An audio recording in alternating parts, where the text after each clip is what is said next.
SUERF, the European Money and Finance Forum, bringing together policymakers, finance, and academia. Welcome to this conference organized by the ESM, European Stability Mechanism, with SUERF, which is the Société Universitaire de Recherche Financière.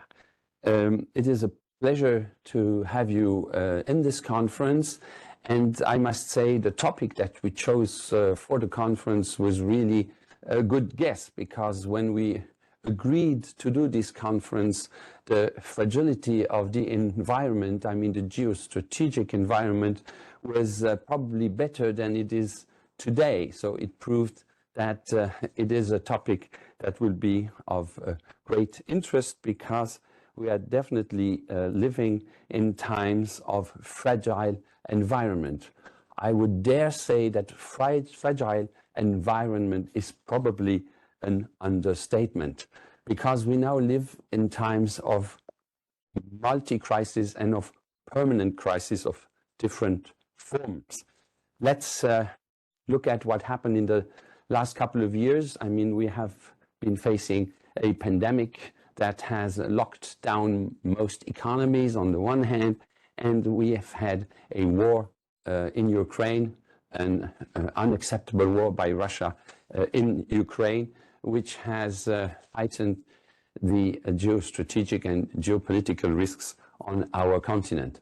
That has triggered different monetary and fiscal policies, and we had to adjust to those crises. I would dare say that during the pandemic, we've had a fiscal policy and a monetary policy that was very well aligned, and both policies were reinforcing themselves.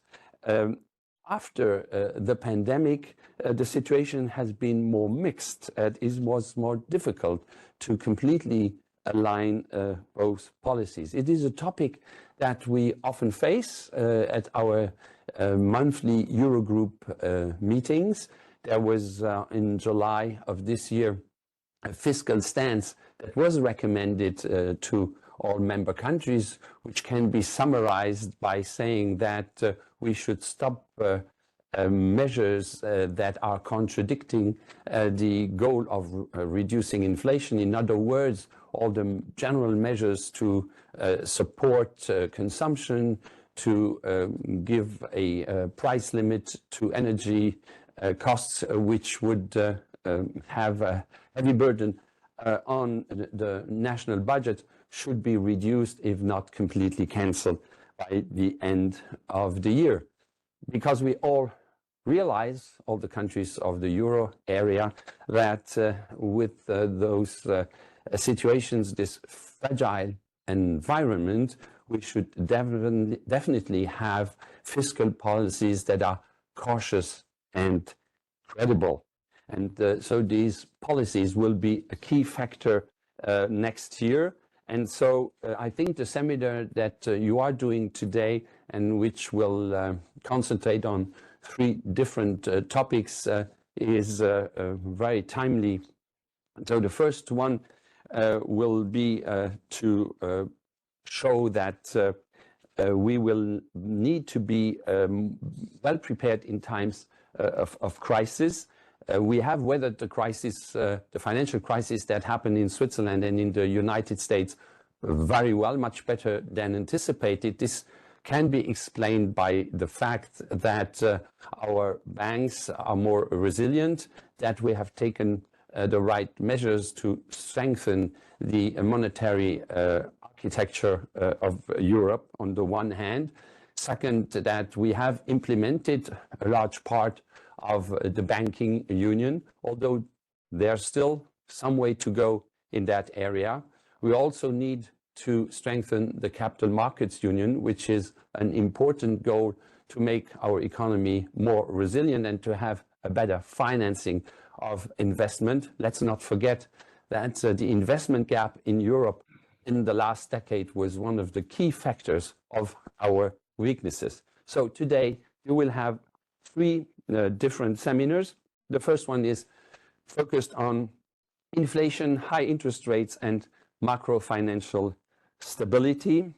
We know how difficult it is to reduce inflation, how sticky inflation has been in the last couple of months, despite the high interest rates, although in the last months we have seen that the inflation rate has gone down substantially, but core inflation is still quite stubbornly high.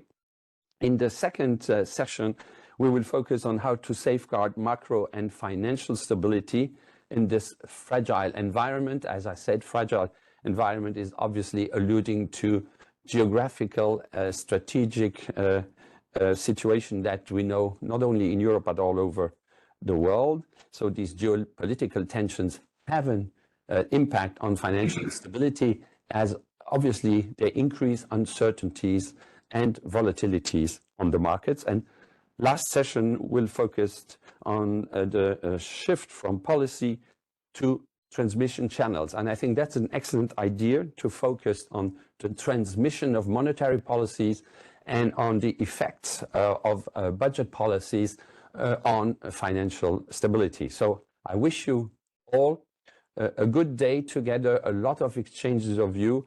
And again, as ESM, we're proud and pleased to organize this together with SUERF. Good morning from Paris from my side as well. So my name is Olli Castren. I'm the head of economic analysis in European Banking Authority, and I'm very pleased to chair the first session today, which is a session consisting of contributed papers, so academic presentations. We move on to the first presenter of today. So we have Klaus Adam, who is the professor and dean of Department of Law and Economics in University of Mannheim, also previously at ECB, and been visiting several universities in the US and Europe. With a very impressive publication list, which I don't need and have time to go through in this time-constrained environment. So Klaus will talk to us about a paper which has a broad title of Monetary Policy and Housing Market Volatility. I saw that the paper itself has a bit more elaborate title. Klaus, the floor is yours for the next 15 to 20 minutes. Yes, so thank you very much. It's a pleasure to be here in this session. Thanks for the invitation. I'm happy to talk about monetary policy and housing volatility, which is one of the sources of fragility that Pierre has been alluding to for the macroeconomy. So I think overall, more broadly speaking, there were four broad unfavorable macro trends that have hit advanced economies. Two are very well known. One is the secular decline in growth rates, particularly experienced here on the European side, and then a worldwide decline in what is generally considered to be the estimated natural rate of interest. Important work by Holst and Laubach-Williams has kickstarted that. We want to highlight these trends, but then want to complement them with two other trends that we have seen and document. Number one, there's an upward trend in the volatility of housing prices over time, and that seems to be broad-based in many economies. And then there's also some upward trend, this is a little bit more tentative, in the volatility of the natural rate. So at the same time as its level went down, the volatility of the natural rate seems to have gone up, and I'm trying to convince you of that. And these trends have partly accelerated after the financial crisis. I also don't think that following the COVID crisis and the Russian invasion, they have reversed. And Pierre mentioned interest rates have been moving up recently, but these are in nominal terms. I don't think that real interest rates have been particularly high, and that is sort of certainly, is pointing towards persistently low natural rates of interest. So what we ask then is what are the implications of these trends, in particular also increased housing market volatility for monetary policy? And we have written an academic paper that is available on my webpage, which is jointly written with Oliver Feuti, who is at the University of Texas, Austin, and Timo Reinhold, who is at the ECB. Of course, the ECB isn't going to be implicated in anything we're going to say. Okay, so here, let's talk a little bit about these trends. So here are two charts that are familiar to you, I suppose. On the left-hand side, you see the natural rate of interest estimates for a number of G7 economies. You see them going down. Japan experienced a decline first, already in the early 90s. Perhaps it had the demographic transition first. And then you see that during the financial crisis, 2008-9, the euro area estimates and the US estimates came again, also significantly down. They jumped quite a bit and persistently stayed low. And on the right-hand side, you see some estimates of long-term growth rates. They also generally trend downwards, and first so for Japan. So this is all well known. So what is new, and that's what we focus on, is that we seem to experience an increase in the volatility over time of certain macro variables, in particular the price to rent ratio, certain housing valuation measures, but also the natural rate. Now, it's generally difficult to estimate volatility at the macro level because these variables tend to be very persistent. So you really get very few independent observations. So the only thing you can really do is compare long periods of time against each other in order to reduce estimation uncertainty about the volatility. And that's what we mainly do in the paper, but we also do some more short-run analysis that I have no time to talk about. So what I'm going to talk about today is we compare the volatility changes over the 30-year period preceding 1990 and then the 30-year period following 1990, leaving out the COVID crisis from the sample because we think that's sort of special. Okay, and then what you see for housing markets is depicted here on the left-hand side. You see the volatility of the price to rent ratio in the housing markets. Blue bars refer to the pre-1990 sample periods, and the red bars to the post-1990 sample periods, and the arrow bars are in black. And you see in all these G7 economies, the volatility of housing markets went up quite significantly in some of them, and that seems to be a broad-based trend. In fact, this trend is there even if you sort of look at volatility in terms of percent deviations from steady state, so that higher levels of housing prices due to lower real interest rates, would be not, the reason why this volatility increased. And there's also some more tentative evidence that something similar, though not in all peers, all countries, have happened, perhaps even also in stock markets. But here the picture is more murky. So what we want to focus on is this increased volatility in housing markets. And why do we care about it? Well, we think that there is a connection here. On the one hand, here on the left panel, what you see is the change in the average level of the natural rate pre and post 1990 on the x-axis. And on the y-axis, you see the change in the volatility of housing markets. So you see all these economies experienced a downward trend in the natural rate of interest at the same time that they observed an increase in the volatility of the price to rent ratio. And there seems to perhaps even be a negative relationship. So those that experienced stronger declines in the natural rates perhaps experienced a stronger increase in the volatility of the price to rent ratio. So that is something that we want to make sense of and then understand the policy connections. Why do we care about the volatility of housing prices? Well, if you compute the correlation between the price to rent ratio and investment in residential structures, that is housing, which is depicted here on the left-hand side, you can do this pre and post 1990. You're going to see it's generally very high, and particularly in the post 1990 period. You get very high responses of residential investments to high price to rent ratios. Okay, so the housing price cycles in the economy are associated with corresponding investment cycles. And to the extent that housing prices are perhaps not always efficient, perhaps driven by things like optimism and pessimism, we're going to come to that. This, of course, generates resource misallocations that we as a policymaker are partly concerned with. Of course, the investment misallocations associated with housing markets is not the only concern for policymakers about why they should care about housing prices. There's of course also credit misallocations and potential default costs associated with it, which we had to learn the hard way around 2009.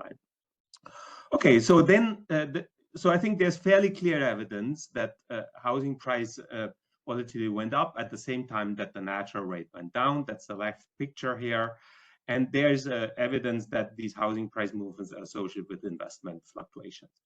And then there's also evidence, and that's now a little weaker perhaps, but is also there in the data. If you look at these estimates of the natural rate, you see that as the natural rate came down, so on the x-axis we have again the change in the average level of the natural rate pre and post 1990 as in the previous chart, and on the y-axis we have the change in the volatility of the natural rate.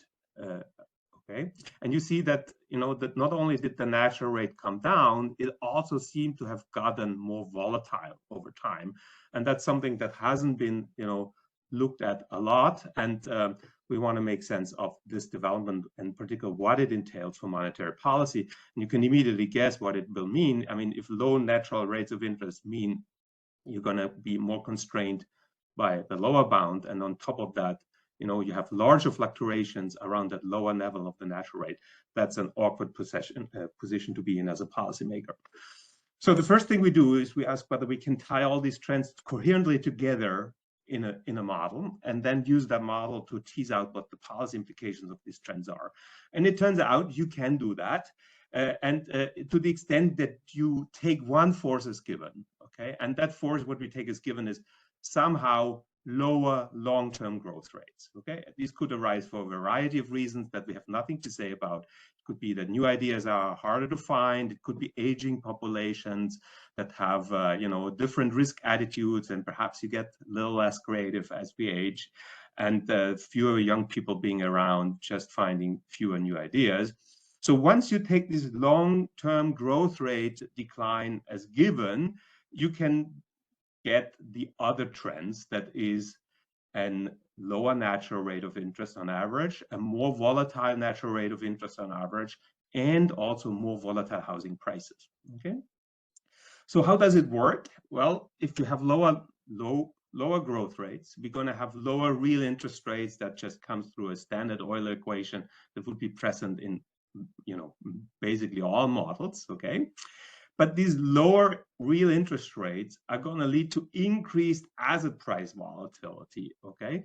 But that's not something that is happening under rational expectations. This is something that is happening in a setup where there are belief-driven fluctuations. And investor surveys certainly are going to suggest, and I'm going to show you some evidence, part of, you know, we have much more to back it up in the paper, that actually the price volatility in housing markets seems not to be more fully efficient. Okay, there seems to be elements of optimism in pessimism in housing markets, and we actually have a model that can explain and generate that optimism and pessimism in line with what the survey evidence says. And this model actually suggests that if you have lower real interest rates, these belief-driven components of housing price fluctuations become larger. Okay, so the reason you get more volatility is that the belief-driven momentum is going to increase.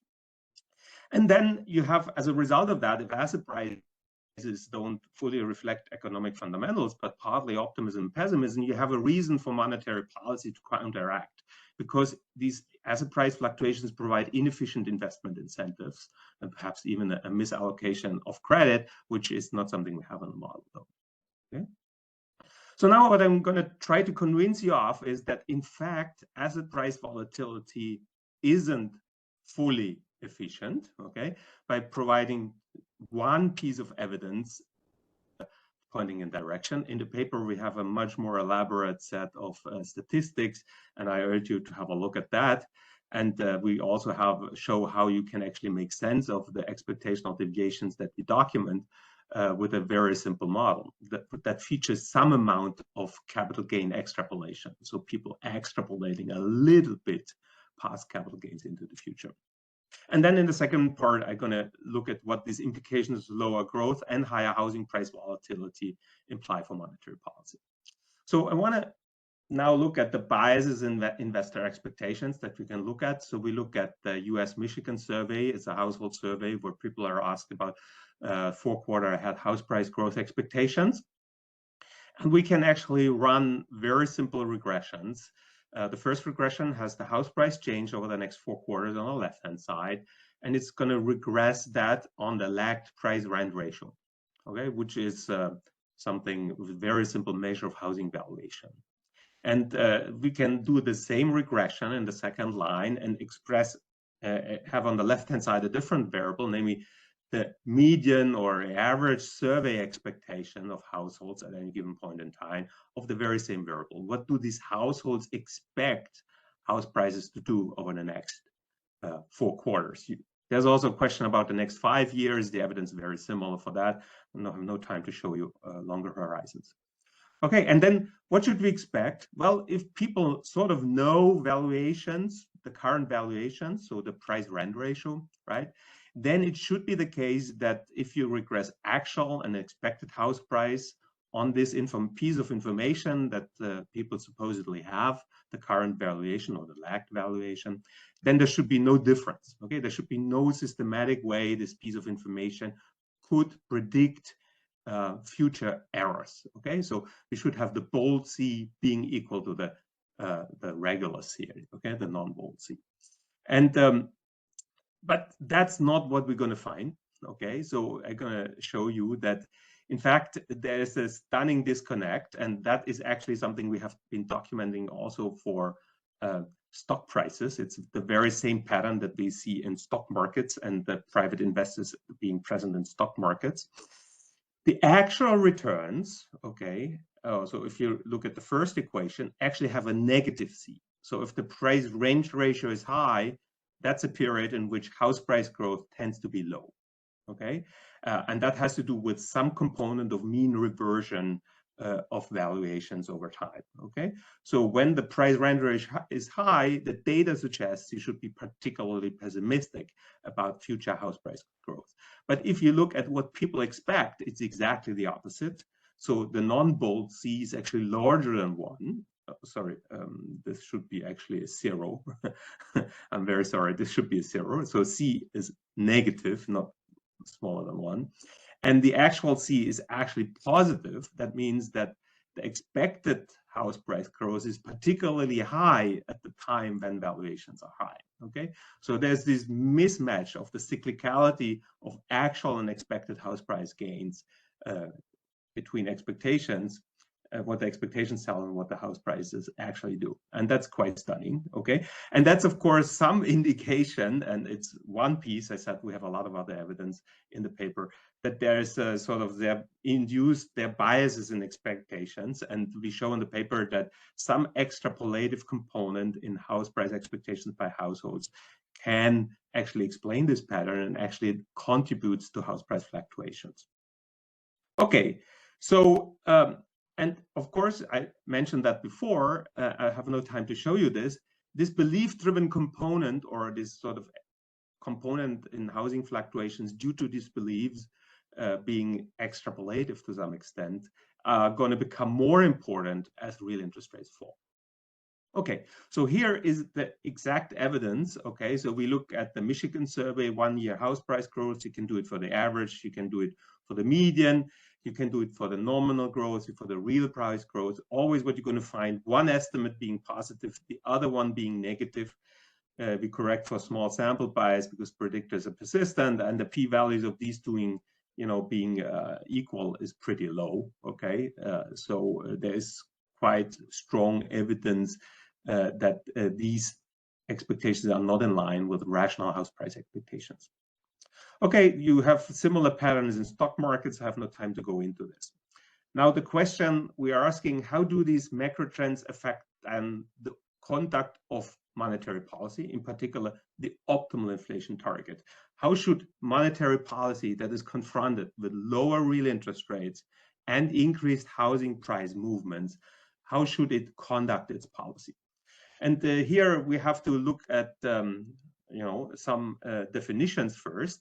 So let's have a look at what lower real interest rates do. You have the real interest rate equation. Real interest rates are nominal rates minus expected inflation.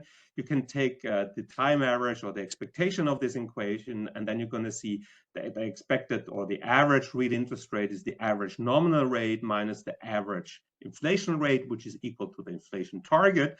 So for a given inflation target, as the real interest rate falls, you're going to get lower nominal rates. Okay, that's very well known. You keep your inflation target, you're living in an environment with lower real rates, you're going to have on average lower nominal rates. Okay, and that is of course going to make the zero lower bound a bigger concern, and that's certainly something advanced economies have experienced.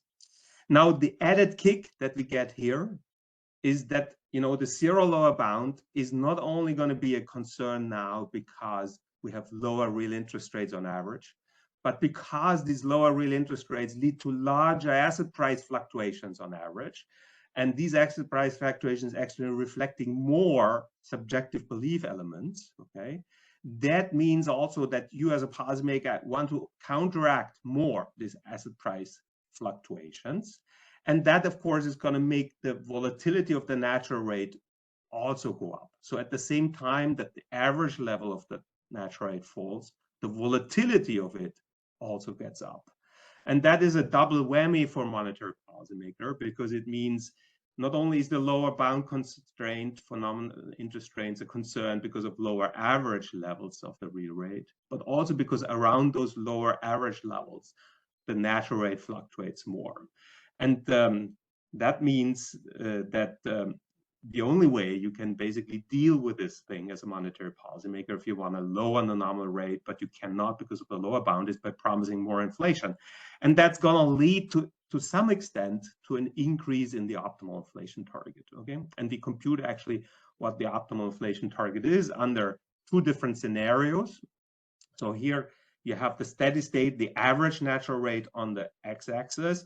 It used to be something like 3% or slightly above 3% prior to the 1990 in the US, and then has fallen to somehow between 0 and 1%. We're not quite sure where we are. If this were the only thing to happen and housing price expectations were completely rational, okay, you wouldn't get a big increase in the optimal inflation target. It would be in the order of a few basis points, okay? But if you get a lower natural rate that is associated also with more volatility in housing prices and therefore more volatility in the natural rate, as the data actually suggests to be the case, you get a somewhat steeper increase in the optimal inflation target as the natural rate falls. Okay, and that's one of the policy implications coming out of this model. So these trends that I alluded to, lower growth rates, lower average levels of the natural rate, more volatility in housing markets, and more volatility of the natural rate, justify to some extent an increase in the optimal inflation target. Okay, which is something that's very hard to get under fully optimal policy in the absence of the subjective belief components. So, let me conclude. I think I'm out of time. Belief fluctuations amplify fundamental asset price fluctuations. We argue these asset price fluctuations have real effects, for instance, via investment. And to counteract, these inefficient investment fluctuations, you're going to have to, as a policymaker, to respond to some extent, because these investment fluctuations have, of course, demand effects. They affect inflation and so on. And as a result of that, it becomes optimal to lean against asset price fluctuations. And I have other work that is sort of taking a different approach that comes to the same conclusion. Okay, so I think let me conclude here. I hope I gave you a little pitch about what the paper does, and let's leave some time for discussion. Thank you. Thank you very much, Klaus, for that. So the second paper in our session is by Deniz Igan, who is head of macroeconomic analysis at BIS and also SUERF vice president. And Deniz will speak to a presentation with the title of Inflation, Higher for Longer Rates and Macro Financial Stability. So please, Deniz, the floor is yours for the next 20 minutes. Thanks, Olli. Thanks to organizers, as usual, Jordan and Ernest, and great opening. Klaus, I'm going to refer a little bit to what you said at the end. What I'm going to talk about is actually based on our annual economic report and the regular updates we have been doing since then. So I'm going to take a very quick look back on the inflation front, where we stand today, and then talk about some of the risks that we're facing. So inflation came back in 2021, and the story that has been getting clearer as we go in real time. Of course, things are difficult to decipher, but now it's just getting clearer with the benefit of hindsight, is that we had this perfect clash of supply and demand, right? We had the supply chain disruptions, mostly attributable to the pandemic. And again, related to the pandemic, we had this rotation of spending from services to goods, and that created, where supply of goods were facing those constraints, additional constraints, we had additional demand coming for goods, and you had the clash coming in there. And pretty much commodity prices after the acute phase of lockdowns were lifted, we started seeing the increase in commodity prices as well. And then we had the second blow, right? This is 2021, right after the pandemic shock is still working its way through the global economy. And then we had the second blow from the war, and commodity prices, basically the steep rise that they had started got totally out of proportion, especially in Europe, and especially for natural gas prices and electricity prices. And meanwhile, we didn't have a total resolution of supply chain disruptions right away. They were still lingering. And the spending rotation from services to goods turned out to be much more persistent than we were thinking. So where did that leave us? Looking pretty much, across different regions, countries, a general pattern was that we had this burst initially coming from goods, excluding food and energy. That's the blue bars you're seeing there, and the pattern is visible in the US, in Euro area, in other advanced economies, Latin America, as well as Asia. You had the burst, the contribution of goods to headline inflation increasing. In 2022, as that contribution persisted, we had the yellow bars, that's the food and energy prices, the war impact, pushing things even further. And then we basically now getting into this phase where the goods inflation is reverting itself in many of these countries. And then the shock from energy and food prices are also dissipating, but we have the red bars, or the pink bars, which is services that have risen above pre-pandemic levels, and turns out to be still persisting. Now, before I move on from this slide, one thing to note perhaps is that as global as these developments have been, there are outliers out there, in particular Asia. In Japan, we have seen some welcome return of inflation, but mostly attributable to food and energy prices, and more recently a bit on services. And in China, and as you see there, it has been going quite in the opposite direction of other countries.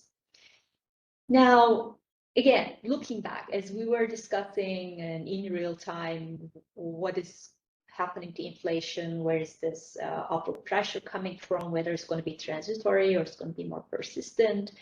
There were already some questions raised, but what we have done in our analysis was to, again, use the benefit of hindsight and look into the extent of the burst in core inflation, and whether it relates to the policy measures that were taken during the pandemic. And as you can see, both for fiscal policy and monetary policy, you do see some impact. So where government expenditure growth during the pandemic was larger, we did see a larger increase in core inflation.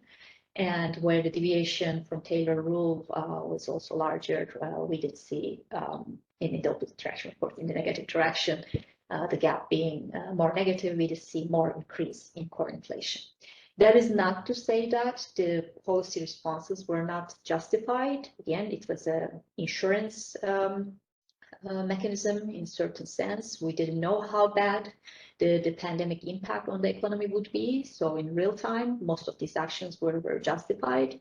It's just that we have this side effect, if you would, or unintended consequences as a result that needs to be dealt with. Now, what is coming next? Here, I'm showing you basically, again, in a global sense, where countries stand in terms of both the evolution of their inflation from the peak, how much they have declined, but also where they stand. Currently, inflation stands relative to the targets that they have. And as you can see, there's quite a bit of commonality in terms of the red arrows you're looking at. In pretty much everywhere you look, inflation has peaked, and it has come down significantly from the levels it has reached in end 2022. Now, that's the good news for many, of course.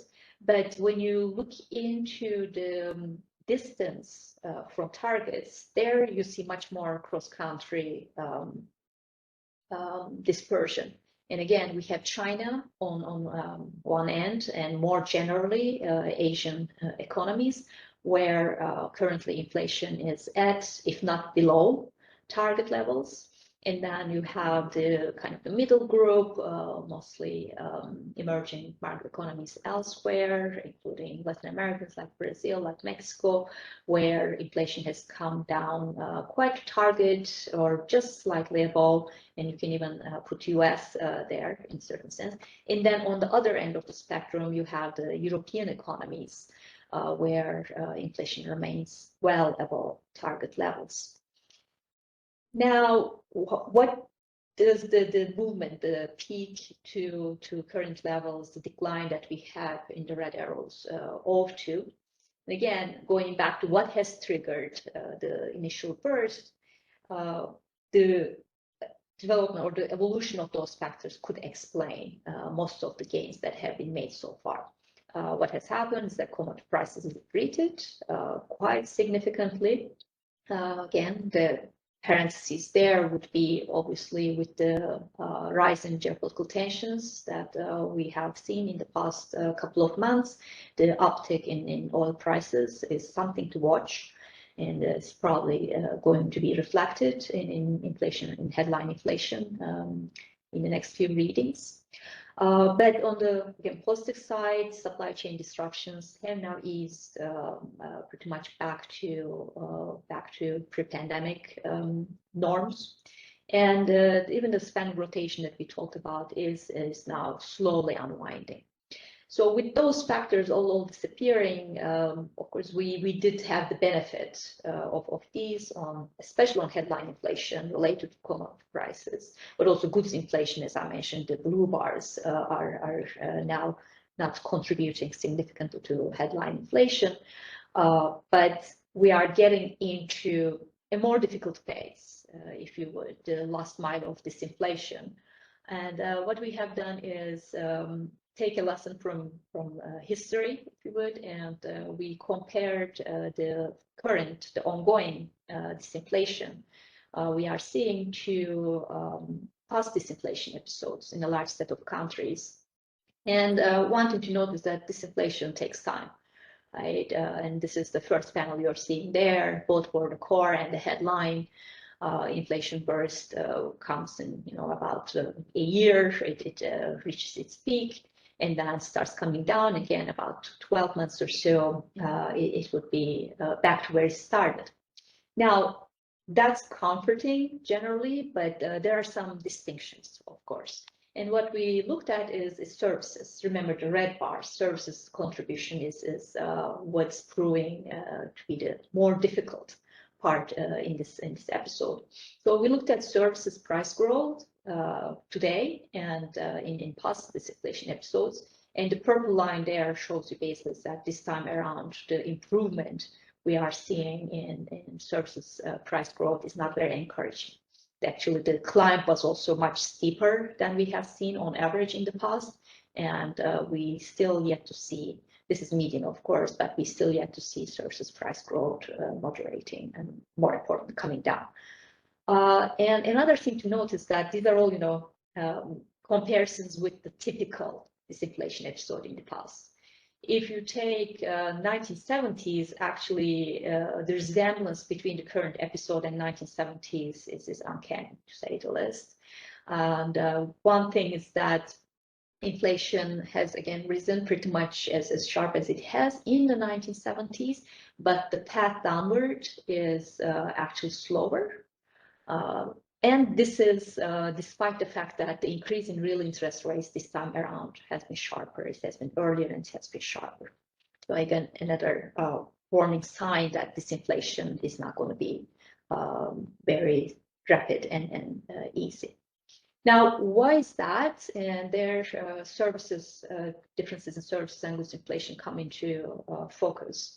If you, again, compare in the past where services prices have behaved in the past, one thing you will see is that the coefficient of variation you're seeing in the first panel is much lower for services than it is for goods. So services prices are just stickier. And they also tend to be, especially in advanced economies, tend to stabilize at higher levels. And that was a well-known fact even before the pandemic. And why is that? Because labor costs, the share of labor costs is much larger for services. So this type of stickiness arguments start coming in. And what's happening in labor markets becomes a very important part of disinflation in services.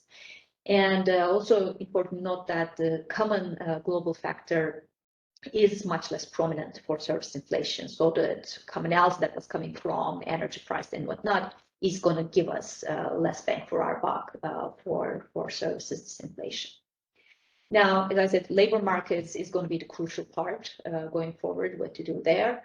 And as we all know, purchasing power of households pretty much ever has eroded. There's some catching up in more recent data, and this is not surprising, of course. And again, comparing to the past episode, this time around, the erosion in real wages has been much more pronounced. Right, and it's not kind of out of order to think that workers will want to make up for that. And on the other side of the coin, firm profits this time around have grown at a rather solid pace compared to the past. So you would think that real wages may be able to catch up without creating extraordinary inflationary pressure again, if firms are willing to and able to absorb those increased cost of labor. And that's something that is being very carefully watched, obviously. Now, turning to the financial stability side. So on inflation, basically, we're not out of the woods and we need to watch very carefully what's going on. On the financial stability side, again, looking at the past, and this time looking at past monetary tightening episodes at time zero. This is the month of the first hike. And then we plot the probability of having a financial crisis as we go in a number of months, right? So basically, the purple line will tell you what's the percent of episodes that ended up 3 years in that ended up in a financial crisis. And what you see is that when you compare the first and fourth quartile in terms of different indicators, there's quite a bit of distinction. And what you see is that financial stress crisis is much more likely when private credit to GDP ratios are high to start with. So 40% versus pretty much nothing if you compare the fourth and first quartiles. And when the surge in inflation has been very strong. And when house prices, going to what Klaus was talking about, when house prices prior to tightening have grown faster. So these are all these boxes: higher private credit to GDP ratios, a very pronounced surge in inflation, and very rapid growth in house prices prior to tightening. These are all checked in the current environment and raises quite a bit of concern about financial stability going forward. The other thing to consider, what makes this time even more worrisome perhaps, is that we are coming from an extraordinary low for long period, as we all know. And there are accumulated vulnerabilities in the system. And we already got a taste of that in March this year, and before that, fall last year in the UK case. So there is a lot of, here we're just focusing on US banks, but also showing some European banks. There's a lot of vulnerability out there because of reach for long duration assets, the shift from short-term deposits to more less stable type of funding, and those are all coming to some difficult times, to say the least. And as I said, we have seen that already play out. One thing to note, however, is that at least looking from the last panel here, it's not at least not yet, it doesn't seem to be a very systematic case, in the sense that investors are still differentiating across countries, across banks. And what you're seeing there is that for EME banks, the blue lines there, we have hardly seen much impact on their equity prices. And even among advanced economy banks where the difficulties have risen, we do see that investors differentiated between low price to book ratio banks and high price to book ratio banks. Now, what else can go wrong? So on the bank side, we are now pretty much aware of the vulnerabilities, and they are being carefully watched. What we have not yet realized is that the real estate market correction, although it did happen to a certain extent on the residential side, it didn't happen to the extent that we anticipated, again, based on past relationship between mortgage rates and house prices. So there's still, arguably, there's still some correction to come. Price rent ratios are still historically high. And if that correction happens, then we will be looking at quite a bit of turbulence in many of these countries. Commercial real estate is another part that has already started. For example, in some Scandinavian countries, we have started already seeing the impacts of the correction there. And one last thing to mention here is that there's the risk of the unknown, or the unease of the unknown, because non-bank financial intermediaries have become much bigger players during the past 2 decades or so, including in real estate markets. There are, institutional investors are there, and many other things that we may not know. I don't have a slide particular on that because we simply don't know what the exposure is, how big their role is, how leveraged they are, and many other questions you may ask. We just know that there's some risk of things getting out of hand there as well. So let me stop here, and you can read the full report at our website. Thank you. Excellent. Thank you. Thank you very much, Deniz. There was lots of very, very interesting charts, which we are going to then get back to in our discussion part. I have one question to Deniz here. Indeed, I think the message that comes through from your very thorough presentation is not particularly promising in terms of the future inflation pressures. I think that one thing which is important perhaps to keep in mind as well, that the underlying demand side issue is also characterized by very, very low unemployment rates essentially everywhere, and even including the euro area, which is perhaps not something which is frequently brought into discussion, because we have a lot of debate about the extremely low unemployment rate in the US, even the UK, but even in Europe we are facing historically low unemployment rates, which obviously in a situation which you describe, where the rotation back towards the service consumption, we probably generate some additional pressures there. So what's your view about this likelihood?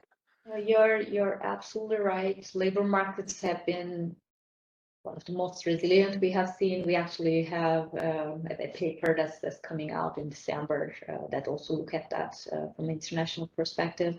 And the two things I think labor markets from an inflation perspective have done.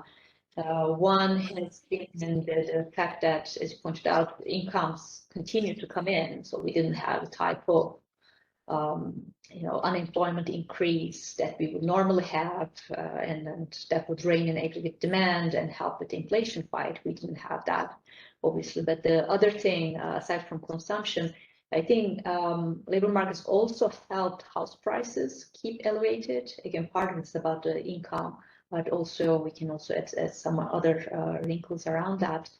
That has been very, very specific to this environment. Now, going forward, the way we think of it is that there's still the possibility of a softish landing, because some of the tightness we are seeing in labor markets is owing to pandemic-related disruptions. Again, whether they are about health concerns and supply of labor being constrained from that perspective, or related to higher asset prices, including house prices, allowing people not to participate or reduce their desired number of hours. So that's creating on the labor supply side some of those things which are not normal, and they should go back to normal at some point. So if that happens, then and in addition to that, say on the labor demand side, I think many firms, especially in Europe, are very, very to let go of workers, and there's this type of labor hoarding going on, and you have a distortion, extraordinary distortion again on the demand side as well, labor demand side. So if you take that, depending on the quantification, of course, if they are the primary drivers of labor market tightness, we might end up with a softish landing where vacancies would come down, labor demand would soften, even though unemployment doesn't rise as much, and we would still have the moderation of aggregate demand and inflation coming down. That said, in the alternative scenario, we may have much more of a cliff-like situation, if you would, and everything looks in order, everything looks in the right path before they actually start crashing other, including in financial markets. Thank you very much. For Klaus, there's a question from Martin Gros. Why do you use the house price to rent ratio for analyzing price volatility instead of house prices indices directly? Are the results the same when you use indices? Yeah, that's a good question. Well, we look over very long periods of time, and we need to somehow correct for trends in inflation and trends in the valuation of housing by people over time. And one simple way to do that is to trend the nominal house price with the nominal rent, and that should take care of both of these effects. You could, of course, use other detrending methods, because rents tend to be, well, by and large, very stable. I mean, certainly the volatility in the price-rent ratio is not driven by the volatility in the rent. So you could have used other methods like a linear detrending, or sort of that takes maybe linear detrending in logs, then, because you have to deal with a process that is growing in nominal terms. That would have given very similar answers. Yeah. Okay, and there's another question to you, Klaus, about the subjective expectations about house prices in your models. So do you think that they also lead to prolonged financial cycles? Yeah, that's something we show in the paper. So there are actually a number of additional patterns I didn't get the chance to talk about so far. So one thing we show that there is a dynamic pattern over time of how these sort of systematic deviations of house prices respond. In particular, what we look at is the response of forecast errors and of house prices themselves to an innovation in the level of housing prices. Suppose you observe an increase in housing prices. Okay, we know that these increases tend to be persistent. That is, they tend to be followed by further increases over time for a horizon up to 2 to 3 years. Perhaps even 4. The median estimate is around 3 years. So house prices, once they start rising, they rise persistently so, and then reach a plateau. That's just a projection. That is just, a projection of house price growth on a current innovation of house price. And we can do the very same projection on the forecast error, and we're going to see a very interesting pattern. So initially, as the house prices start to rise, following this house price increase, people underreact with their beliefs. So they're surprised by these house price increases. But then as they continue coming in, they revise their beliefs further up.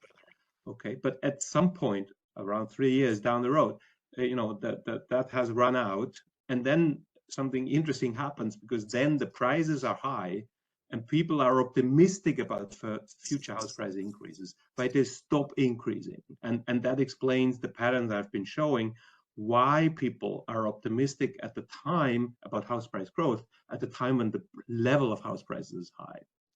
And actually we have a very simple model that can actually replicate these dynamic patterns as well as the cyclicality patterns I've alluded to in the presentation, through a little bit of extrapolation of housing prices. And then we have also more direct evidence directly from the survey. We can look at how beliefs get revised over time, so from one quarter to the next, okay, as a function of what house prices do relative to what has been expected. And we see there also, a very clear slope that whenever house price growth has surprised, in the sense was higher in realized terms than what people expected, people become more optimistic. Okay? So all this is sort of direct evidence on the belief revision mechanisms. But it's important to say that, these revisions are timid, in a sense. They are very, they're actually too slow, okay, but then are persistent, and also explain then the persistence in the house price increase. Okay, thanks very much. We have a question for Deniz here, which is actually very much what I also had in mind myself. So there is the higher share of services in labor costs, but rents are also influenced by the state of the housing market and by interest rates. And different countries treat housing costs very differently. And I would also add that also the treatment by financial institutions of housing is different. We have a number of countries where the housing loans are in variable rates versus some countries where they are in fixed rates, and this is very important on the speed of the pass-through of interest rate hikes, also the housing market. So would you have some comments on this, Deniz, please? Very, very good points, and thanks, John, for the question. Let me unpack it in that way. One thing we have not done yet, but we are working on, is to actually, to the extent possible, to distinguish services excluding housing and housing. So as you know, several central banks have been doing that for their jurisdictions, and ensuring that it's the services excluding housing that turns out to be stickier. And that goes to the house price correction that I mentioned. And we can have a whole session about how house prices link to inflation measurement. And John is alluding to that a little bit, how different countries are treating when they're measuring inflation, whether it's the rent that's driving it, or somehow linked to house prices or other costs that are also involved with home ownership or the choice of tenure there. But going to the direct question you're asking, John, about US and Europe, I think one thing to consider is going to be the supply side of it. And there's just to my mind, there's an open question, what's the impact on, and maybe that's something Klaus can enlighten us a little bit too, whether monetary policy shocks lead to an increase in rent inflation or a decrease in rent inflation. To my mind, is an open question. One can come up with mechanisms where either is possible. And I think one component, which mechanism prevails, is the supply side, right? And when you take it like that, I think for the US, the contribution from housing to disinflation process looks a bit more benign. And if you take for example, the low rent index and consider the lag into it, so there is some inflation built. In Europe, it seems to be a slightly different story. But let me not definitive conclusions there, but I think it's very good questions that we should all think a bit more deeper.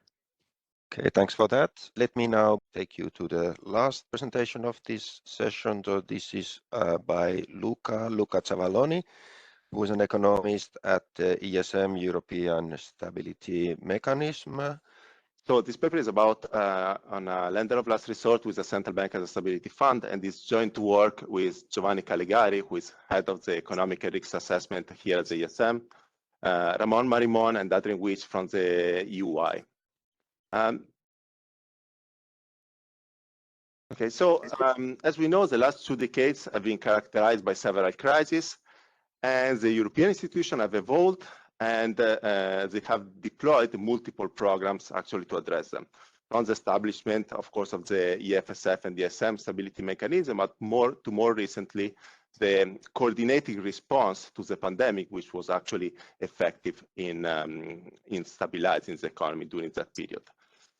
This multiple program came with a large fraction of debt in euro area institutions. Indeed, if we have a look at the holding of member state government liabilities by the 3 institutions, the Eurosystem, the ESM, EFSF, and the European Commission, we can actually see that at the end of 2022, between 30 and 40% of debt to GDP was held in the balance sheet of the ECB on average. There are significant holdings of the Cyprus, Greece, Ireland, Portugal, and less for Spain debt in the hand of the European Stability Mechanism and the EFSF. And more recently, there is a growing component which comes from both the NGU, where here is in green, and we report the small amount which comes to the loan component, but also, and in particular, to the SURE programs, the unemployment insurance program, which has been set up during the pandemic. So there is a variety of programs that have been set up, but what we can say is that at the moment, there is still no clear order in the way we deploy our tools that are still in development. So I think it's fair to say that there is yet no leading sovereign debt policy. But we heavily relied on the timely intervention of the ECB, which of course could actually tackle the market directly and very fast. So either directly through the public sector purchase program and the pandemic emergency purchase program, or indirectly in a sense that programs that have been established but never used, like the MTO in the culprit of the sovereign debt crisis in 2012, or 10 years later, the transmission protection instrument. Now, when it comes to the transmission protection instrument, there has been a lot of discussion going on under which condition it will be deployed and whether this could work for as a lender of last resort for the euro area. But actually, if we want to follow the narrative of the ECB, and we believe in this narrative, the TPI could be deployed conditional on debt being sustainable. And indeed, the governing council will have to make an assessment of the debt that is sustainable, taking into account the debt sustainability analysis of the European Commission, the ESM, the IMF, and other institutions. So here's a question that we want to ask is, what do we need actually to make sure that debt is sustainable, and thereof how we can properly design an effective lender of last resort for the euro area. And we want to address this question from a theoretical point of view first, but also looking at a calibration, building on a literature which has been worked on by several authors, but in particular by Ramon and co-authors with 2 companion papers on the role and design on a financial stability fund for the euro area. What we add in this paper is that from the when we look at the sovereign debt crisis, we want to add the dimension of multiple equilibria or belief-driven debt crisis. So we model an economy where not only fundamental debt crisis happen, but also belief-driven debt crisis, and this type of multiplicity can happen. And on the second hand, we also want to look at the effective lender of last resort with a critical eye to what is the necessary absorption capacity that a stability fund needs to have in order to stabilize the economy, and therefore the possible interaction between a financial stability fund and the central bank in providing a coordinated response and designing a lender of last resort. So we have 3 main results that we want to make. First of all, we show that a properly designed contract between a financial stability fund and the sovereign can actually prevent both fundamental and belief-driven debt crises. The reason for that is that because the fund is a big player, it doesn't suffer from all the coordination issues that actually affect private land markets. Therefore, the fund can actually provide securities which are contingent on the state of the economy, therefore to provide some risk sharing to the country, so some value in this end. And on the other end, it can also fill the gap in case there is a failed debt auction. And the second and most important result for us is that we show that there can be perfect complementarity between a financial stability fund and the role of the central bank. Because if you think the fund, we show that can stabilize sovereign debt, meaning that it can make it fully safe, make it a safe asset, but may lack the absorption capacity to do so. On the other hand, when we think of the central bank, whose mandate is clearly price stability, it has a lot of absorption capacity potentially unlimited, but also needs the instrument to prevent fundamental risk. That's why the existence of the fund allows the central bank to intervene, but the central bank can intervene in the first place because there exists a stability fund that can actually make debt safe and stabilize the economy.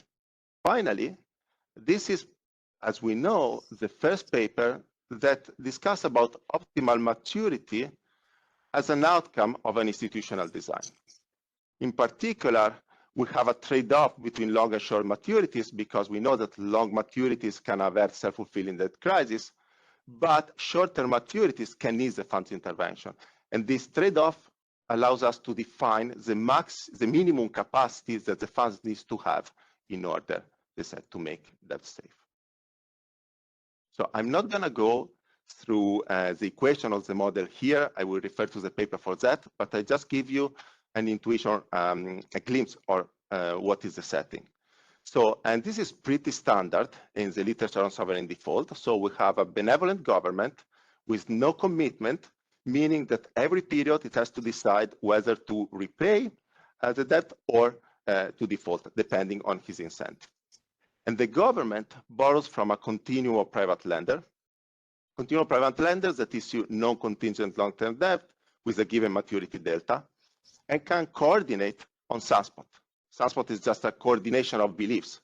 And if the sunspot realizes, they believe that the government is going to default, and therefore they do not show up to the auction of the government. Therefore, they do not provide lending. And what is new compared to this literature is the role of a third agent, the Financial Stability Fund. And the Financial Stability Fund is peculiar in our setting because differently from private market, it can offer a full set of euro-debtor securities. Therefore, it can write insurance contracts to the country. And what we characterize is the minimum intervention of the fund, meaning that the intervention that can complement private lenders, but with the minimum required capacity on the side of the fund. So since what we are going to design is an optimal contract between the two parties, the sovereign and the stability fund, we need to account for the incentives of the two.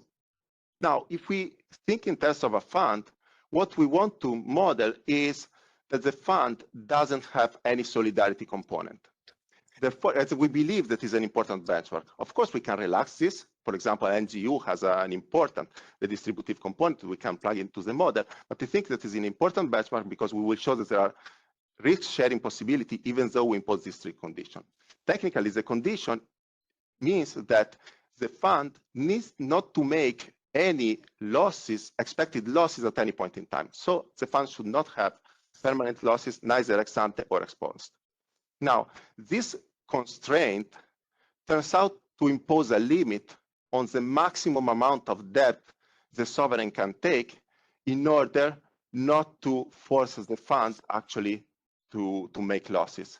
That's why we define this condition and no excessive lending or debt sustainability analysis, because indeed is a debt sustainability analysis which contingent of the state of the economy, it can tell you the maximum amount of debt that can be taken from private lenders. The other condition is more standard, is that from the point of view of the borrower, of course, the borrower should be better off to staying in the contract and not walking away, meaning that it should be better off at any point in time to stay in the contract rather than to default. With this setting, we can then solve for the constraint efficient contract, which actually maximizes a welfare function, which takes into account the value of the sovereign and the value of the lender, subject to the two-sided limited enforcement constraint.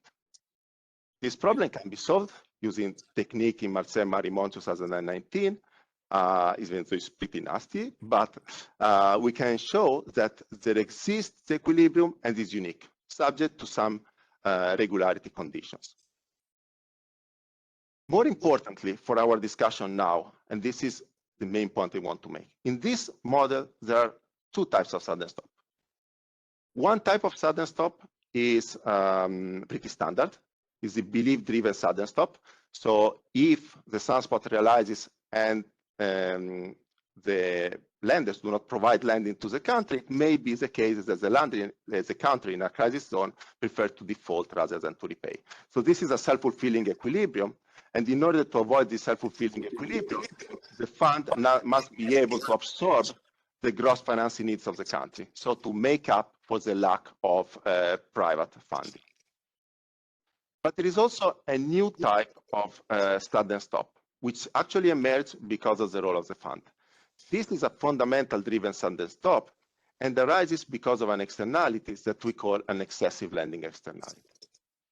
The externality arises because private lenders do not internalize that by lending to the country can be in a debt position that will cause losses to the fund.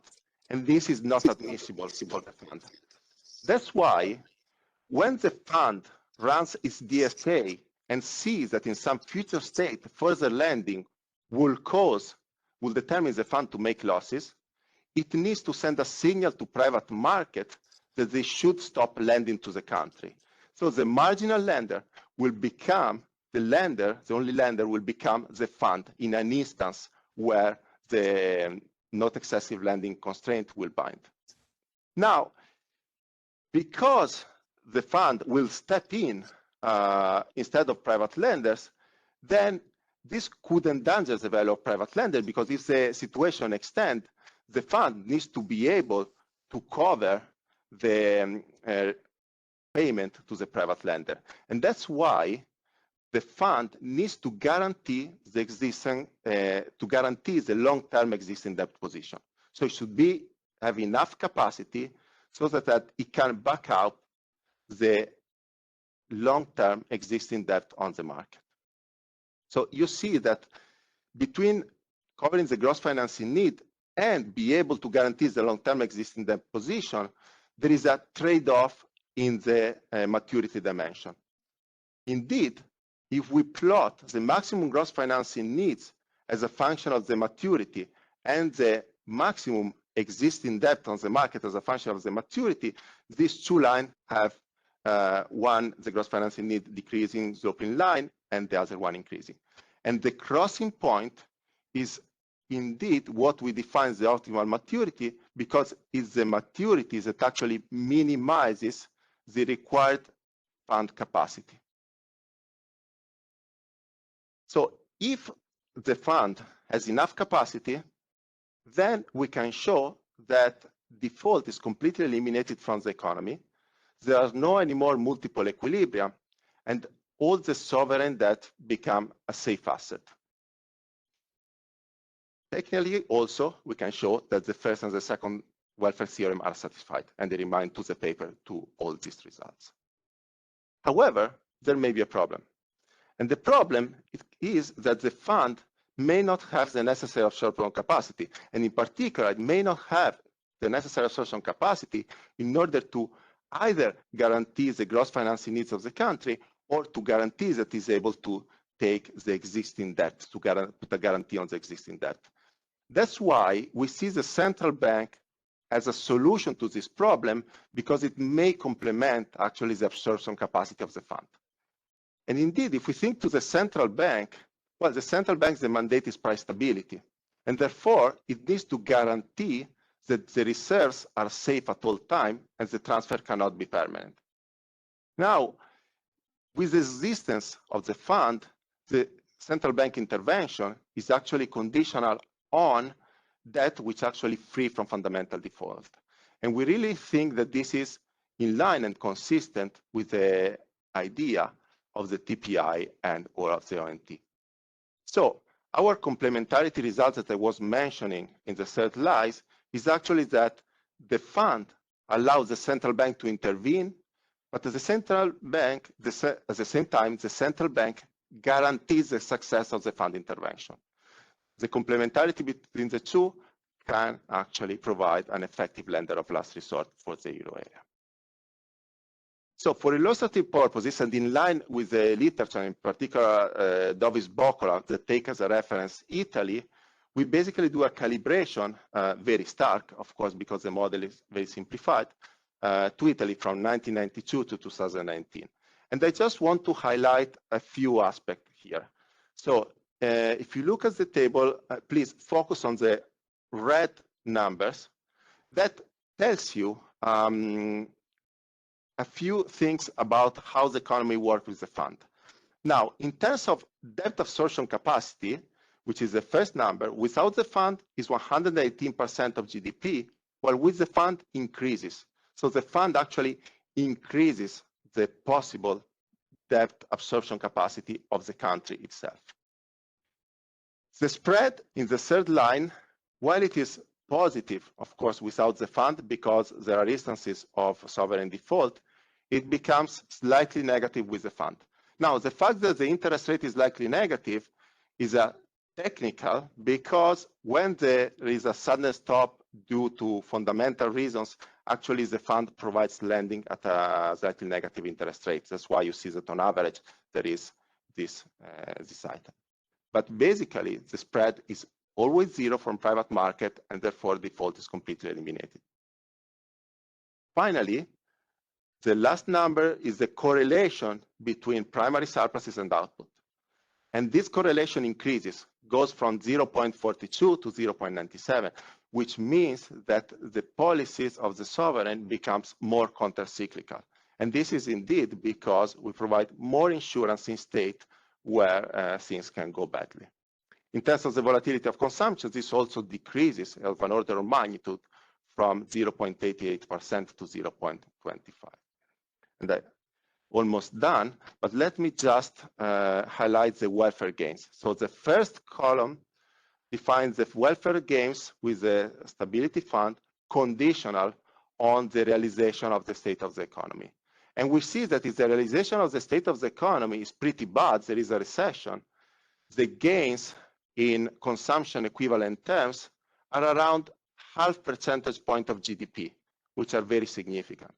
Now, they decline as the situation of the country improves, and indeed, on average, we have a gain in the order of 0.10% of consumption equivalent GDP.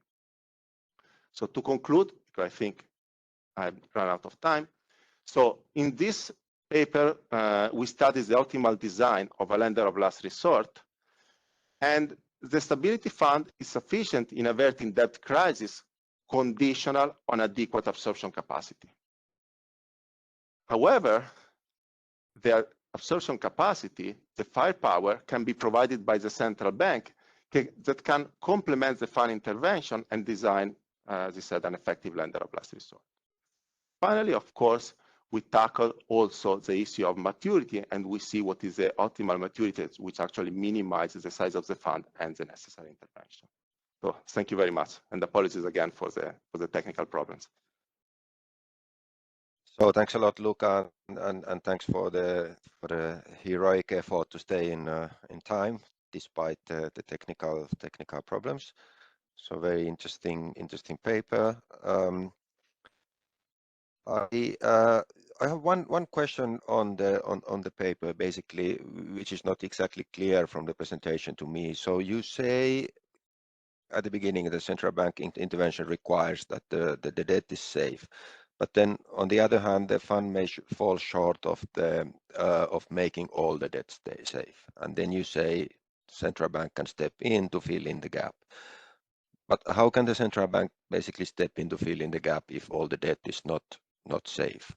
Or is there something that happens with the private sector that allows the private sector to stay in so that the central bank intervention actually becomes possible? So there was a little bit of a gap, I think, at least when quickly reading the paper on understanding exactly this point.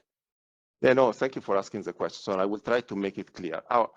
Our point is that it's true that the fund can fall short of the required capacity, and in particular, to tackle this type of sudden stop, or to put a guarantee on the market, it can be in equilibrium or out of equilibrium.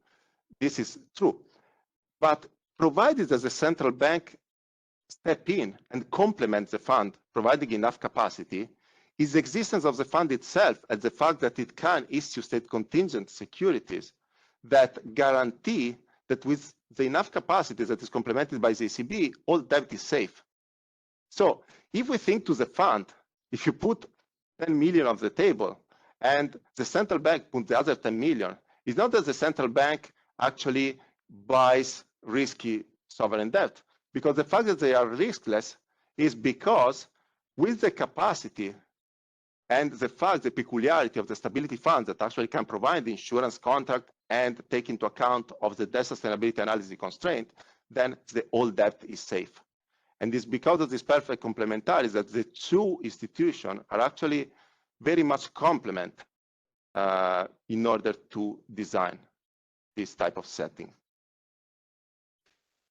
Okay, thanks a lot. Yeah, that clarifies nicely the thing. So we have time for a couple of questions still. So we have in the chat, we have first one asks a question from John Mulbauer to Klaus, which asks whether the decline in natural rate could be linked to rising inequality.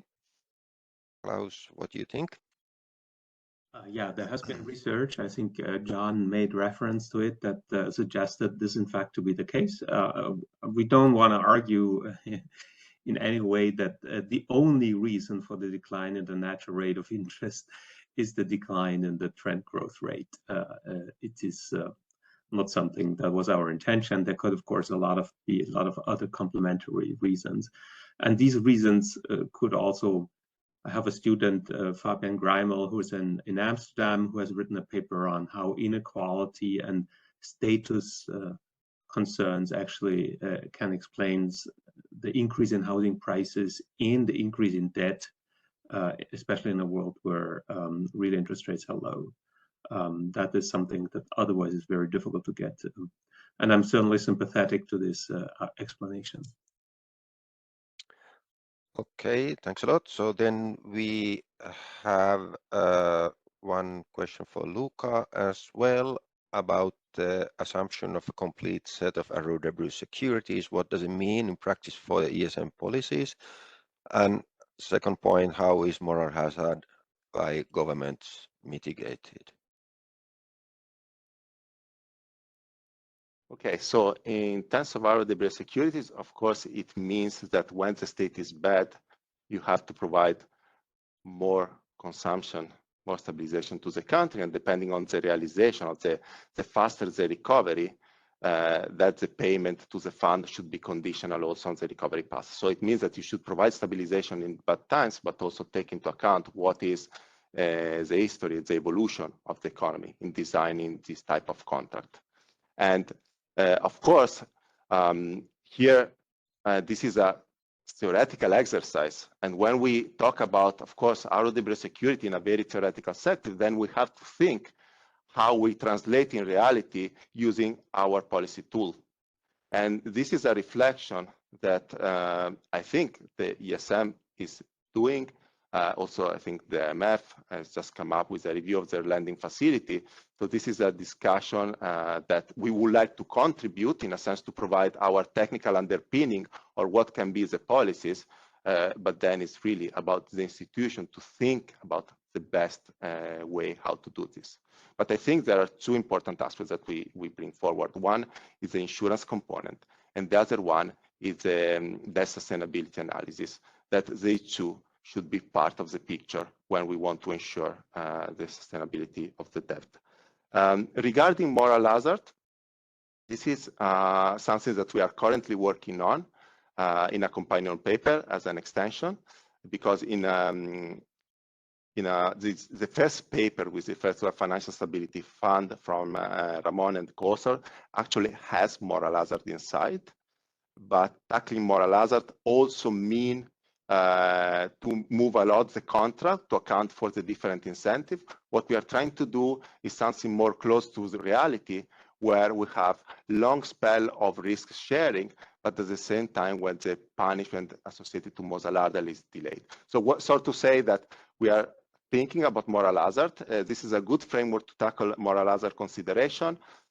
In the previous results that we had, moral hazard doesn't really play a major role because there are a limited enforcement constraint which plays more role, which are more binding, but we will come up pretty soon with a paper which tackles exactly this issue.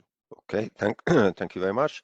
I think we have one final question for Luca on the chat about, once again, on the Debora securities assumption. Does it mean that the fund may not be reimbursed in some bad states of the world while making no losses on average? Yes, it means, of course, that the insurance component, it means that it will provide insurance, therefore it will not be reimbursed in some instances. But our requirement is very strict.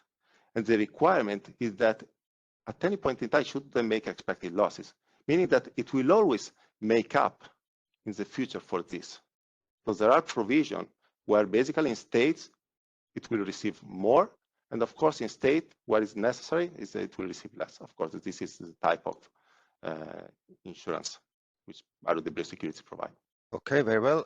I would like to thank you all the presenters. Thank you very much once again, and for also keeping the time, and also for all the participants for a very interesting discussion. Thank you. See you later. Thank you. See you later. See you later. See you later.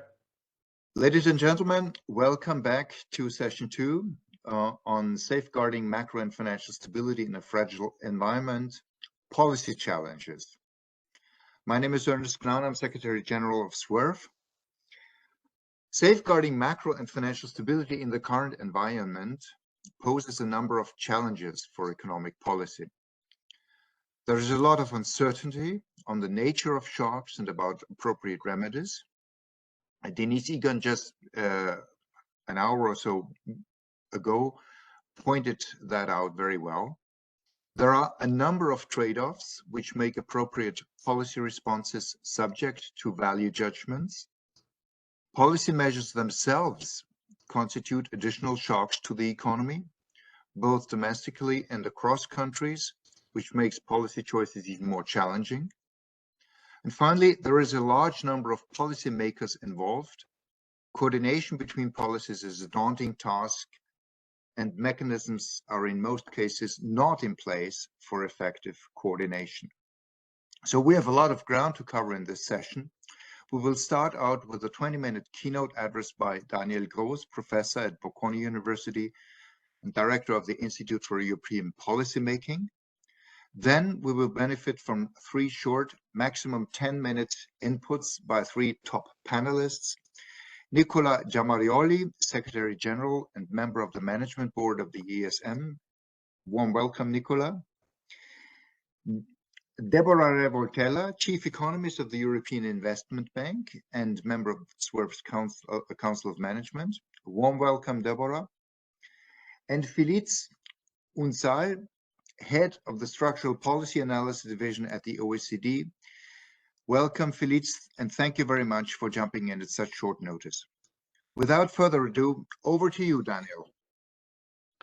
Thank you very much, Ernst. And we discussed earlier how my presentation will relate to what we heard this morning, in particular the model on how the ESM could prevent crisis. I would see my ideas as complementary to that, but I will adopt a strictly, if you want, national point of view.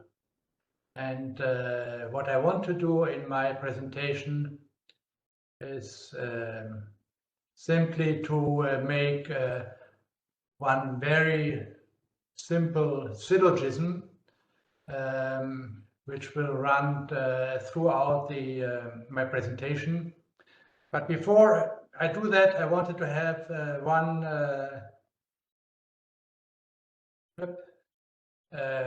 remark which relates to something which was not said this morning, which is that, as everybody knows, we have now a financial system and governments with very high debt levels. And we came from a period of low for long.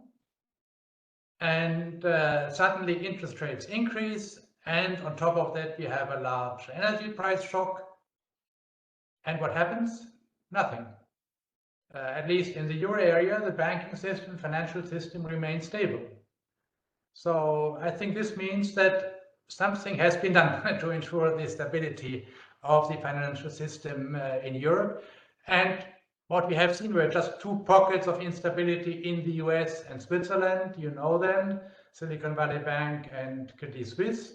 And they both related to uninsured deposits, which we know remain an open flank, so to speak, in the question of deposit insurance. That remains a cause for concern, but so far, so good, I would say. And I think this is something we should also analyze. Why is it that despite these fundamental causes for concern, which we should have had, very little happened? However, I would like to look at something else, namely at the question of what vulnerabilities or what vulnerability, singular, I think, remains. And that is the high, actually the record level of public debt throughout much of the developed world. And of course, my concern will be mainly with the euro area, but it applies to many other countries. And my main thesis is very simple. There's one hypothesis, or I would call it actually a stylized fact about public debt, which is that its cost is convex. So convex in the sense that it increases more than proportionally when the debt to GDP ratio increases. And I want to put that together with the fact that we have seen several realizations of what we call X sigma events over the last years, where people said this is a one in a century, one in a generation event. You all know them, Corona, Russia's invasion of Ukraine, and other things. And that means that one really has to look at the combination of realization that perhaps tail events are more important, but that the cost of debt is convex, which increases the cost of a tail event.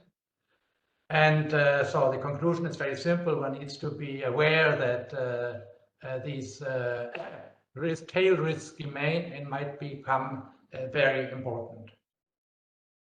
Now, why is the cost of public debt convex?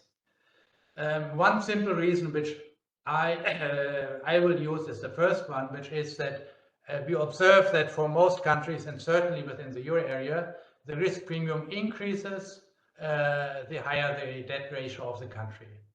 I mean, almost any cross-country time series regression you want to run will come up very strongly with an impact of the debt ratio on the risk premium the government pays.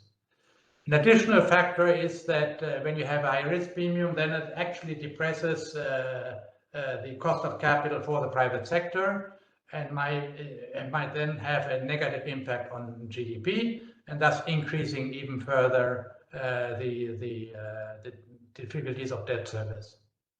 I will not speak about a third source of convexity, which is simply that we usually assume in our models that the more taxes the government has to collect, the higher the marginal cost of taxes. I mean, just think about the Harberger triangles. And if you have a higher debt, you need to collect more taxes. And if the marginal cost of that is increasing, you have another reason why the cost of debt is convex. So I will focus, as I said, on the first one and just go through that a bit mechanically. So if you look at the interest rate on public debt, usually we can decompose it in a risk-free rate plus the risk premium. Then the debt service burden, usually expressed as rate of GDP, is an interest rates times debt, which is the interest rate with the debt level, which then is multiplied by both, by the sum of the risk-free rate and the risk premium. And that means that the marginal cost is given by not only the risk-free rate and not only by the risk premium, but also by the fact that when you have a higher debt level, the risk premium increases, and after a while, this risk premium has to be paid on the entire amount of public debt. And this has a couple of implications. And the first one is, I think, for me, very important, which is that the marginal cost of public debt is much, much higher than the interest rate you see today. Even the interest rate which comprises already the risk premium. The second point is that the difference between the marginal cost and the interest rate you see increases with the debt level. And finally, you can have a marginal cost of debt which is positive, even if the risk-free rate is negative. Again, for the reason that I mentioned earlier, and to make things even more simple, let me give you a very simple model which you can estimate, which many people have estimated, where you have basically the interest rate, the average cost of debt. The interest rate is equal to the risk-free rate plus a risk premium, which is a linear function of the debt ratio, which is denoted here by B. R is the risk-free rate. Usually you deduct a threshold level, but that's really a secondary. I will ignore that for most of the time. But it's a second term, which is key. And of course, there, two things are key. Here, I assume just it's a linear relationship, and then the alpha. Alpha represents, if you want, the risk aversion in the market, by how much more the market asks for a risk premium in relationship to the debt level of the country concerned. So that's really simpler than that you cannot get. But the simple conclusion then is that the total debt service is just the ratio, debt ratio times the full interest rate. And what you see then, that means that basically the interest rate expense or debt servicing cost of the government becomes a quadratic function of the debt ratio. That's, if you want, that's the quadratic, that's the realization, the quadratic is realization of the convexity that I mentioned earlier.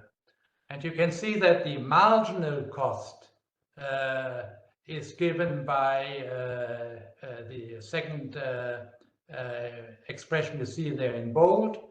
And you see that the marginal cost is higher than the average cost by the factor which is the risk aversion times the debt ratio. So as I said earlier, the average cost could be negative, but the marginal cost could still be positive.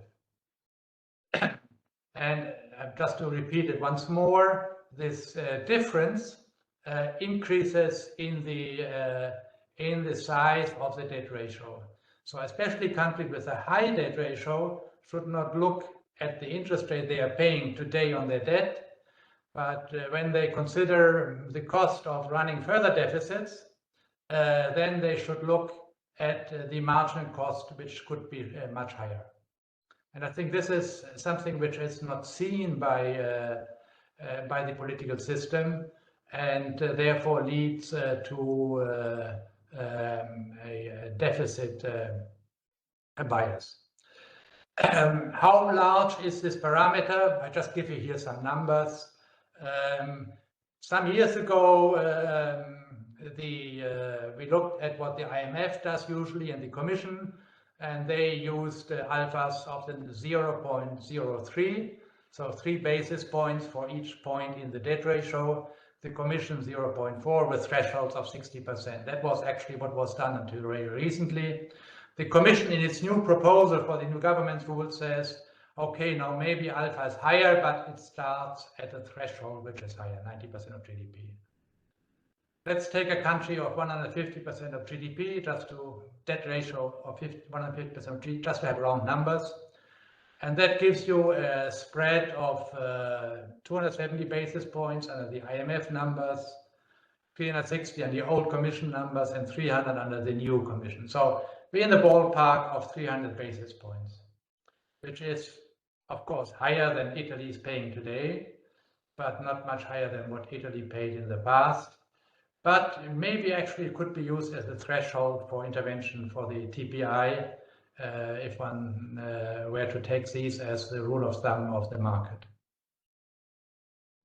And here I've just given you a picture which shows you what happens for 2 different parameters of realizations of alpha. If alpha is 0.3, then the overall cost of debt increases as a share of GDP, of course, with the debt ratio.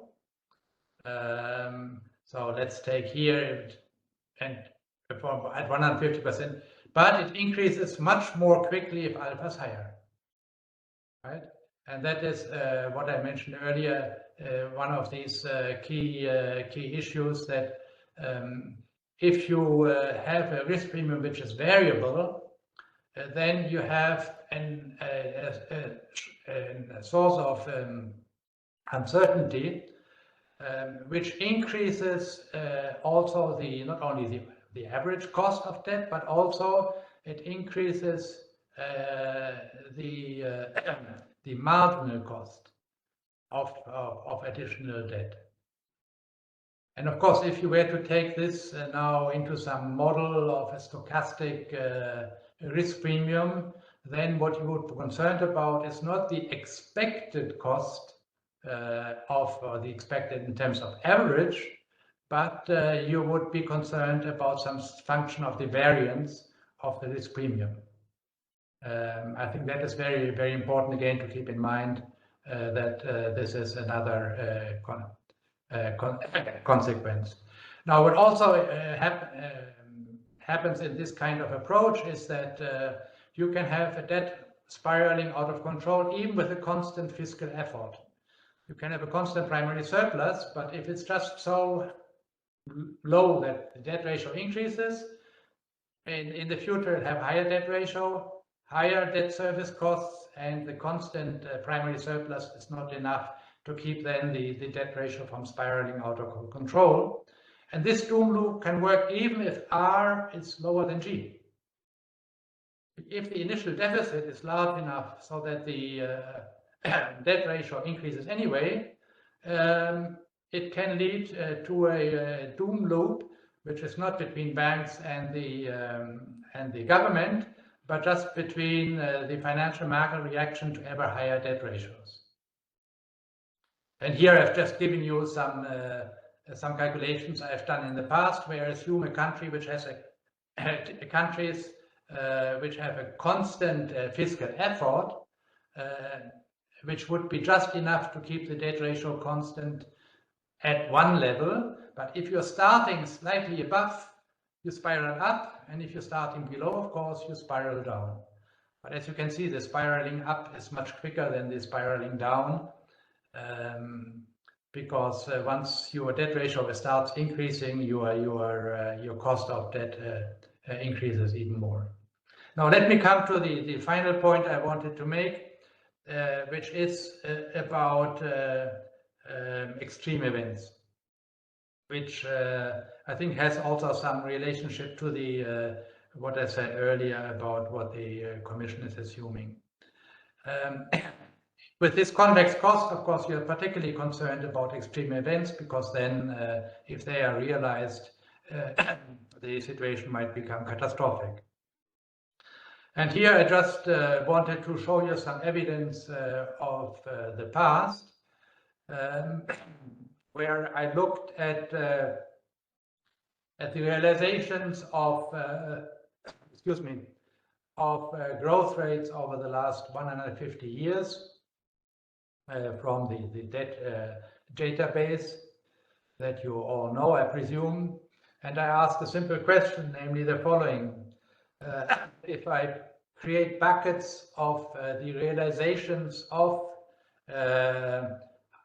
how large a certain growth rate was relative to the standard deviation as measured over these 150 years, then you see that if I go to one standard deviation above, right, and I would be at this point, I don't know whether you can see my mouse, then you see that that would be just about equal to what you would expect from a normal distribution.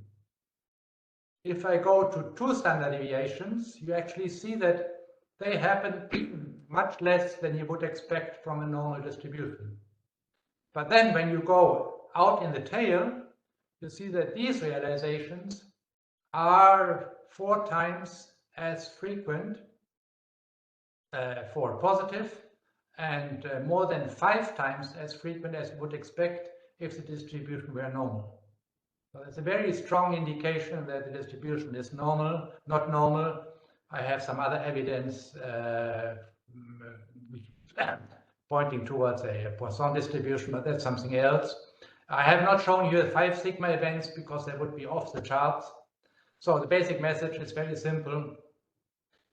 We thought, maybe because we were lucky until a few years ago, that these are events which should be extremely infrequent because they are 4 or 5 sigma, but experience tells us that actually 4 or 5 sigma events are much more frequent, even right here just in terms of growth rates, than we thought. So what are the implications? Now, just for the Stability Pact reform, I think the Commission proposals ignore 2 key issues. One is the stochastic part, just basically assumes a normal distribution and ignores outliers. And then, if I have understood the proposal correctly, the interest rates that the Commission applies to calculate the R minus G at the very end of transition period, they are assumed to converge to a common level. And the doom loop here I described between debt levels and the risk premium is ignored. So let me conclude. So basically, my conclusion, as I said earlier, is that if you take into account this convexity effect, you have, first of all, a simple result, which is that the marginal cost of debt is higher than the interest rate you observe in the market. And secondly, that you have to consider the uncertainty, especially the fat tails. And in terms of growth rates, one observes really fat tails. And even a very small likelihood of extreme events should give one cause to concern. The overall conclusion is basically it makes sense to keep limits on debt for the reasons that I just mentioned. And let me conclude here with a quote from Nassim Taleb from Skin in the Game. What we are doing very often in our analysis is the second one. We assume a non-multiplicative, idiosyncratic and thin tail source of shocks, whereas what we are dealing here with public debt, especially public debt crisis, these are multiplicative, systemic and fat tail risks. Let me conclude here. Many thanks. Thank you for this thought-provoking presentation. I think you very importantly point out the importance of black swans, fat tails, and doom loops also for fiscal rules. And I very much agree that this discussion has not been done so far at the EU level to a sufficient degree. Let me now go on to Nicola Giammarioli. Nicola, over to you. Yes, thank you very much, Ernest. First of all, it's a great pleasure to participate to this panel with friends and colleagues. Also, I liked a lot Daniel's insightful presentation. I would have some questions, but maybe I leave it for the second part of the panel. I think Daniel has focus on one specific vulnerability and challenge we have ahead of us, which is public debt and public debt levels. And also he said that he focused on national issues. My intervention, on the contrary, will try to look at the broad picture and focus more on the European side. Let me start by outlining the fragile environment we are living in. And this fragility is not something new. I think in the past years, we went from the global financial crisis to the Euro sovereign crisis. Then we experienced the pandemic. More recently, wars at the doorstep of Europe. First Ukraine, now we have the Middle East conflict. Overall, we live in a more shock-prone world. And this is a theme we discussed in Marrakesh at the margin of the annual meeting with other regional financing arrangements. It's a theme which is not relevant just for Europe, but more globally. And this is also the result of geopolitical tensions that are now leading to what I would call more fragmentation and, if I may, deglobalization. So we see some big changes in trends and reverting trends we had in the past few decades. And in such a shock-prone world, I think macro financial stability is more at risk. But let's zoom in into Europe, and I would agree with Daniel, so far so good. So Europe has shown resilience recently, I think more resilience than many expected. And my conclusion is that this is not by chance. It's not just because we were lucky. I think in the past years, European Monetary Union has deepened, has evolved, institutional framework has been put in place. I can name a few. Of course, EFSF and ESM were created, but also on the banking sector, the single supervisory mechanism and the single resolution board were established. When the pandemic erupted, I think Europe had a bold response, both at the national and European level, with the involvement of all the institutions. I see Debora, also the IB was at the center of the solution. We were able to put in place something which was unthinkable before as Next Generation EU, with the common borrowing at European level, and also monetary and fiscal policy coordination played a big role. So overall, Europe has shown resilience, was able to withstand the storms that we had faced, and also we avoided big recessions. This doesn't mean that everything is fine, also because we have a lot of challenges ahead of us. And we see nowadays the economic recovery is fragile. There's still some risks of recession. The conflicts in Ukraine and Middle East seems to be wider and longer, so increased geopolitical risks and fragmentation. And of course, this has an impact on financial and macro stability in Europe as elsewhere. We also face long-term challenges.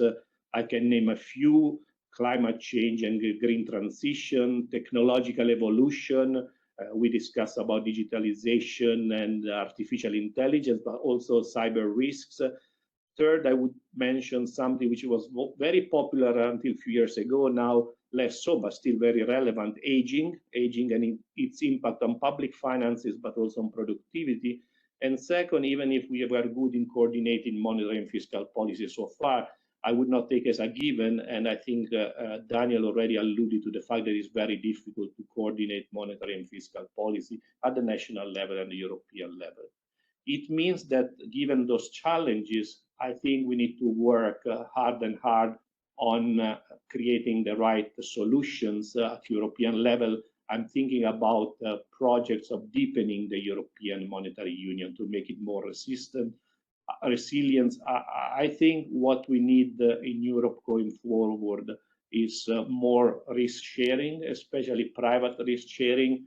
We need to have better and more agile institutions that are able to detect risks in earnest, act soon, avoid that problems here and there ended up in deep crisis. And of course, those institutions should have the right tools and appropriate resources to work well. it's not an issue of reinventing the wheel. I think we already have projects, ongoing projects that need to be completed, and I'm referring to, for example, capital market union and banking union, unfinished business, but very much needed. So if we think about capital market union, this is the best way to provide more risk sharing, more private investment to contribute to the financing, the dual transition, for example. Deepened capital market would support the international role of the euro, and this for me is a cornerstone also in the project, in the objective, the EU-wide objective of strategic autonomy. I would also mention, even if it's not strictly related to the capital market union, the project on the digital euro, which is also very relevant. Turning to the banking union, also this is unfinished business. I think preserving financial stability, and especially in the banking sector, is a key objective. I think also Daniel alluded to what we experienced recently in the US and Switzerland. Likely this had no spillover in the European Union, but of course we should be vigilant and we should complete that unfinished business. I can refer to something which is very close to our heart here at the ESM, which is the establishment of the backstop to the Single Resolution Fund. This is about to be completed, as you know, as part of the broader ratification of the revised ESM treaty. And as soon as we have this in place, we would have completed another step in the banking union. If I may, since we are discussing challenges ahead and how to best address those challenges, and since I refer to the ESM treaty reform, this reform is not just about the backstop. It would enhance ESM role in preventive crisis, because part of the revision of the treaty is about enhancing the precautionary credit lines. As I said before, it's better to prevent crisis. It's less costly than addressing crisis when they erupt at the maximum level. And given the current discussion at the European level, the ratification of the ESM treaty would allow also us to see how the ESM can best contribute to the financial stability of the euro area, exploiting all the potential of the ESM mandate. So at the end of the day, ESM can be part of the entire effort to address those challenges and vulnerabilities. Of course, we are not the only one. Other institutions, other policies need to be put in place. But again, to conclude, I think we live in a fragile environment. Financial and macro risks are around the corner. Europe is placed relatively good compared to other jurisdictions, but still there is a lot of work to do, and we should do together at national level and the European level. I can stop here. I hope I was within the 10 minutes allocated. Thanks, Ernest. Thank you so much, Nicola. Perfect. Thanks also for bringing in the EU perspective in particular. Now, if I may summarize, like Daniel, you pointed out important progress that has been made so far, but you also emphasized a lot of work that needs to be done still, not least with respect to the very important and useful role of the ESM. Thank you for pointing this out. I really share this assessment. Now let me turn over to Debora. It's really a pleasure to come after the presentation of Daniel and Nicola, and I am very happy to follow on the message of the so far so good that both of them have been highlighting at the beginning. And part of what I wanted to discuss is to reflect on the challenge of short-term versus long-term, and the fact that concern for macro and financial stability should also focus on the need for longer-term structural transformations. Somehow, and I think I am very careful in saying this in front of Daniel, and we had a lot of discussion on that in the past, but I am deeply convinced that we will have a very limited fiscal capacity going forward in many of the countries. That means that the fiscal capacity should be very well targeted and very effective in what it has to achieve. But on the other side, there are a huge need in terms of a transformation of the economy with climate change, digitalization, the aging, the skill gaps, and a lot to do with the necessary reallocation of resources that also will require a form of investment and compensation for the reallocation of resources. So in all of this, and we also see the need associated to security, possibly to defense, resilience of a value chain, and all of these will require a lot of focus also on public investment and private investment. And one thing that we have noticed in the past, and we are also reconfirming in our analysis this year in a forthcoming investment report, is that actually a period of fiscal consolidation always comes with negative effect both on public and private investment. So the period of fiscal consolidation somehow come with the bad, if you want, effect of constraining both the public investment and private investment. On the public investment side is also a matter of choice, so government can really choose the prioritization in terms of the limited fiscal space, but there is a normal component of this decline also associated to public investment. We are coming, in fact, however, after I say that as a general rule and as a monitor for the future, we are coming out from a very peculiar period of time. This was actually in the last crisis that we saw from the pandemic and then the energy crisis. We saw in terms of government investment a dynamic that was different from normal. We are looking at what you see here at the current crisis. In fact, is the post-pandemic, the year T is 2000, actually is the year of the pandemic. And you see the dynamic of government investment over GDP compared to a sample of 26 events in 26 OECD countries since 1970. And you see that this time around, after the shock, actually the dynamic of government investment has been very different compared to the past. So maybe Europe has gained from the lessons of the sovereign debt crisis and kept much more focus on public investment. Of course, it came also on the other side with the exemption, the escape clause on the fiscal rule and the wide expansion on the fiscal side.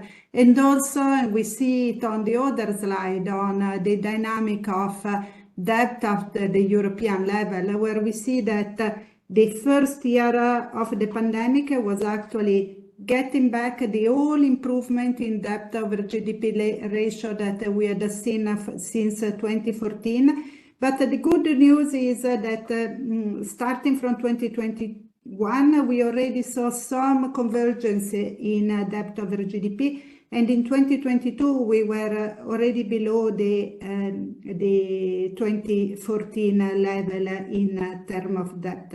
What remains, and I'm fully with what Daniel was saying, is the number of countries that are above threshold of 100% of debt over GDP is still 6, above 60% is 13. Those are high numbers that are close to the historical highest numbers at the European level. So the issue in terms of debt and debt is definitely there. What I was looking at is, I think it's something that we are all looking is what are market pricing in related to the high level of debt at the European level, at a country level. And I think what markets are pricing as two elements indeed. First of all, spread have widened less than what many were expecting, possibly, consider the slowdown on the economy and the increase in policy interest rate. Even in terms of cost of borrowing for corporate, we don't see a big opening of divergence. To me, this has two elements in its own. On the one side, if you wanted to take the more positive view, is it may internalize some expectation that a transformation in the last year had something on the positive side, but it also definitely priced in the fact that the institutions have changed over time. There is possibly some pricing of the effectiveness of the possibility of the institutional change related to the PEP and potentially to the TPI. So there is more certainty in terms of institutional development and the mechanisms that are in place in order to deal with emergencies, crises. Another thing that I wanted to mention, when we talk about this time is different, but also in terms of public investment focus, I also wanted to point to the issue of EU public goods and going back to the role of the Recovery and Resilience Facility that we have seen as one of the very important innovation factors during the crisis to keep investment going and to keep transformation going. I think there is a lot of discussion on what could go better in terms of speed of implementation, in terms of various elements, but the fact that the whole period of the post-pandemic had a strong focus on keeping investment and public investment and transformative investment going. This is a very important element for the European project overall. One element related to the fiscal side that we are trying to estimate, it's a bit complex, but the main message that we wanted to give is that we were trying to do, and you see it on the right side, we were trying to look at using the old fiscal rules. So it's a simple example, saying what would they imply at the EU level and macro regional level in terms of structurally change in the structural primary balance. What we look at is that in some areas, the numbers are very similar to the number of public expenditure that is financed through the Recovery and Resilience Facility grants. The message you can see like 2023 for Southern Europe versus or Central Eastern Europe. The message is that somehow the Recovery and Resilience Facility was really helping. It's like allows countries to keep investing, even if on the fiscal side they have to move or they want to move in other direction. The concern is that then what will happen in 2027 at the end of the Recovery and Resilience Facility, and that will be a very important moment for government to really keep a prioritization right in terms of public investment. I wanted to mention the second part, and I think when we talk about the short-term and long-term challenge and keeping focus on the long-term, the second part of the story, I think it's becoming a kind of a leitmotiv. Everybody has always to talk about banking and capital market union, but I think it's very important to recognize that we don't see much improvement in this direction. We were just re-updating the usual graph. I think the first time we did it was like 10 years ago on asset held by euro area banks, national or other euro area. You see as well, still we are not really improving in reducing the fragmentation of the market. And this was easier to update the graph on the euro area banks, but it's the same happening in other areas of the financial sector. And always thinking at the long term, there is one area where we are particularly concerned, also institutionally, and that's related to a very special part of the financing side and the end of innovation side.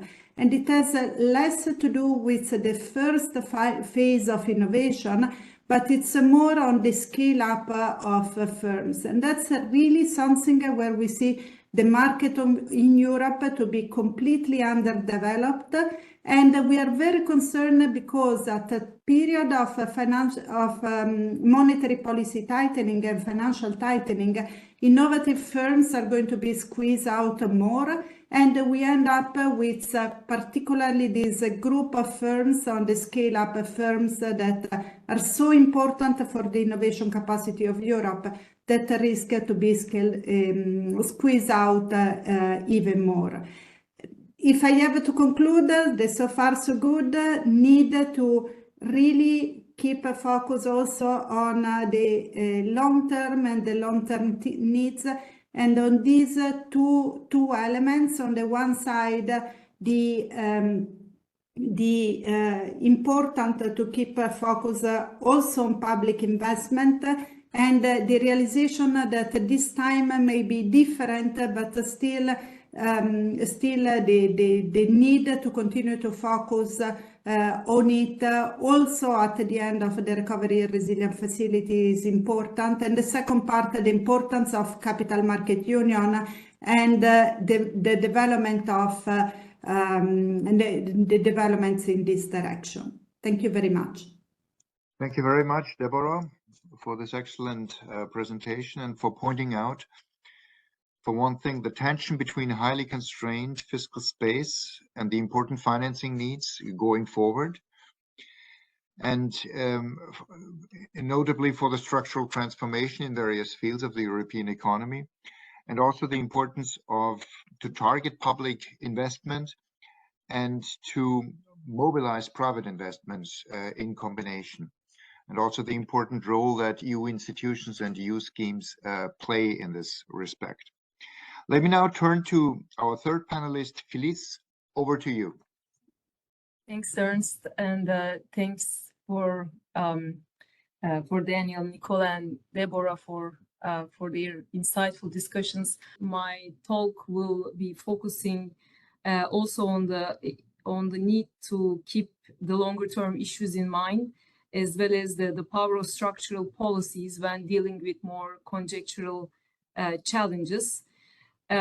So, of course, Europe is facing very difficult economic times, and with above target inflation and slow economic recovery, like most of the advanced economies. We project that euro area growth, the first slide. We project that the euro area growth would fall from 3.4% last year to about 0.6% this year, before modestly recovering afterwards. At the same time, we expect inflation to decline from over 8.4% last year to over 5.5% this year, and in most countries not to return to targets until 2025. We will be updating our forecast next week in our economic outlook publication. Now, of course, Europe has shown a remarkable resilience. The situation was much more challenging a year ago, with Russia's invasion of Ukraine triggering a surge in energy prices. This aggravated the cost of living crisis throughout Europe, particularly affecting low-income households. While most of the severe scenarios haven't occurred, there are still big challenges for Europe, especially in the context of the very fragile geopolitical moment the world is going through. Some of these short-term issues have to be tackled in a way that is consistent with the long-term objectives.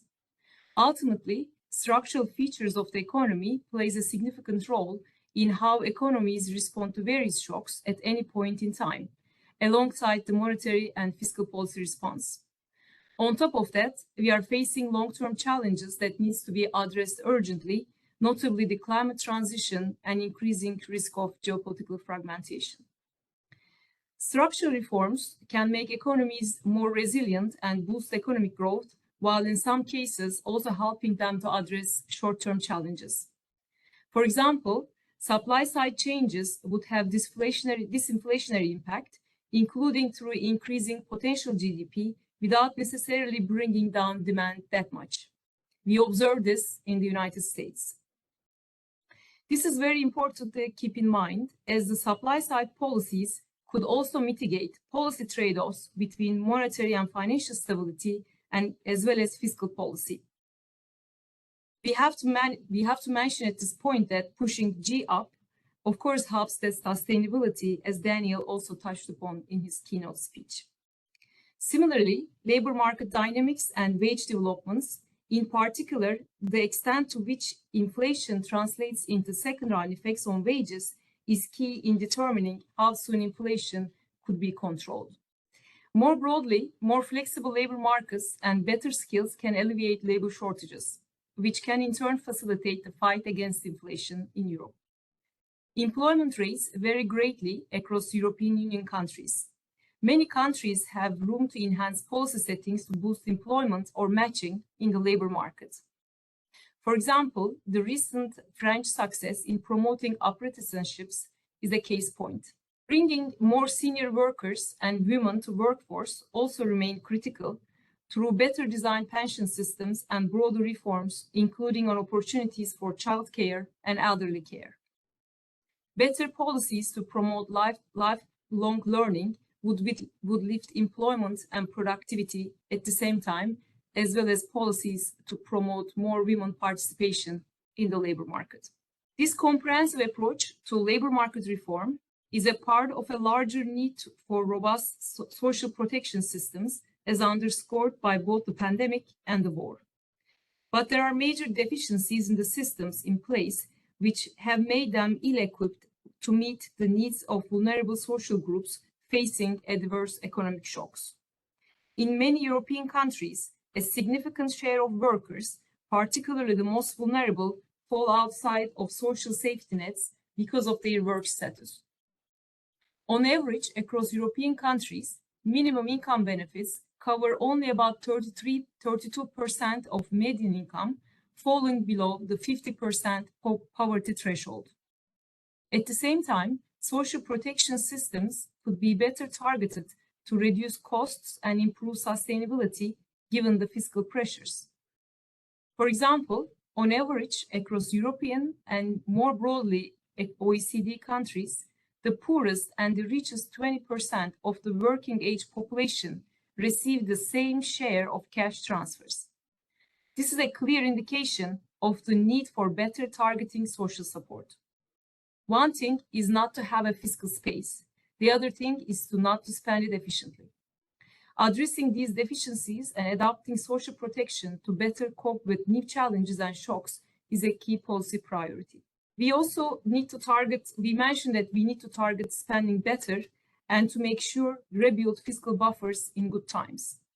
Indeed, fiscal challenge is mounting as interest rates have moved up across the globe. Of course, dealing with fiscal challenges is even more essential in a monetary union. We need to avoid the errors of the past, namely excessive procyclical budget consolidation, especially as financial conditions are tightening. But we also need a credible fiscal framework which promotes fiscal responsibility while allowing to respond to asymmetric shocks. The solidarity mechanisms developed during the COVID-19 pandemic provide an example of the stabilizing role of such policies. Financial conditions also affect the private sector. Also here, structural policies can improve resilience. Firm insolvencies are rising as economic conditions deteriorate, but the recent reforms in insolvency frameworks in many European Union countries should help a timely restructuring of companies or the reallocation of resources towards expanding sectors. Such creative disruption could help revive productivity growth, while well-designed social safety nets protects workers. The financial system has been considerably strengthened since 2008 global financial crisis. Nevertheless, higher interest rates create some vulnerabilities, particularly for property markets, where prices are high and to which many financial institutions are heavily exposed. Structural weaknesses in housing policies have contributed to these vulnerabilities. Most European Union countries are facing a housing crisis which affects purchasing power, living conditions, and labor mobility. Strengthening further the financial system, especially through the banking union, would strengthen financial stability. A healthy financial system is key to avoid a squeeze on private investment, which would weaken productivity growth and slow the climate transition. Of course, the national efforts to enhance structural policies can be supported by European policies. One of the great examples of this is the policies to accelerate green transition, for which the European Commission has set ambitious objectives. As I said before, the European economy has been more resilient than expected to recent energy shocks. Nevertheless, there are huge challenges ahead, like implementing the carbon border adjustment mechanism, the automotive sector transition, retrofitting buildings and houses. Carbon pricing is a powerful instrument to drive climate mitigation, as OECD has been advocating for many years now.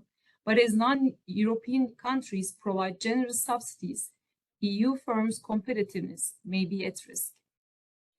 Here, the subsidies may play some role. They may be necessary in Europe, but the risk of distorting competition within the single market needs to be considered. Countries with more fiscal space, such as Germany, can afford to hand out larger subsidies, giving its businesses an advantage over those from countries offering lower subsidies.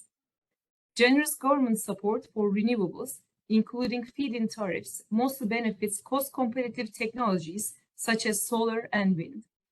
In contrast, there is room for further increase the use of competitive auctions. The recent relaxation of state aid rules may lead to higher subsidies for solar and wind, raising concerns about the effectiveness of public support, as it may lead to a subsidy race within the European Union or between the European Union and other countries. To avoid this, coordinated policies are needed. The EU Recovery and Resilience Facility provides grants and loans to support reforms and investments in member states, in particular to support climate and digital transitions, but implementation may prove it to be difficult. But the initiatives to support environmental objectives shouldn't turn into any form of protectionism either. First, supply chain disruptions during the pandemic and later the Russian invasion of Ukraine might have changed priorities for some countries. But taken together, some of these trends are creating a more fragmented world with real economic costs. For Europe, its great diversity provides scope for reinforcing global value chains resilience through reinforcing the single market. There is also room to boost productivity and enhance resilience by easing barriers to trade in services across Europe. In areas where the continent is dependent on external resources, like rare earths, a common strategic approach is beneficial. After all, the world split into rival economic blocs would be bad for everyone, including for people in Europe. So I stop here. Thanks. Thank you very much, Filiz, for highlighting the important role of supply-side policies, particularly to mitigate trade-offs between various other policy goals like growth, re-establishing price stability, financial stability, at the same time helping to ensure fiscal sustainability. I think that this is a very important point. Of course, we expected this to come from the OECD, and you didn't disappoint. Now we have roughly 15 minutes for a discussion. Maybe I throw in a first couple of questions. First one relates to government bond spreads. So several of you have mentioned this, notably Debora and Daniel. So as far as I understood, both of you highlighted that the actual spreads are small compared to what one might have expected from the past. Now, Daniel, in my understanding, more or less described this as a sort of puzzle or something which might catch up later on if things go a little worse. Debora attributed this to the improved institutional framework. So various institutional mechanisms at the EU level, which allow lower risk spreads. And my question is, how much can we rely that these mechanisms really have a lasting impact, or maybe just still be in a good weather mood and this might suddenly change? And this links then also to Nicola's intervention and Luca's paper from the first session. Is the ESM treaty still the missing link to make this favorable situation on risk spreads more lasting and more stable? And another question that I have also in the context of Filiz's intervention.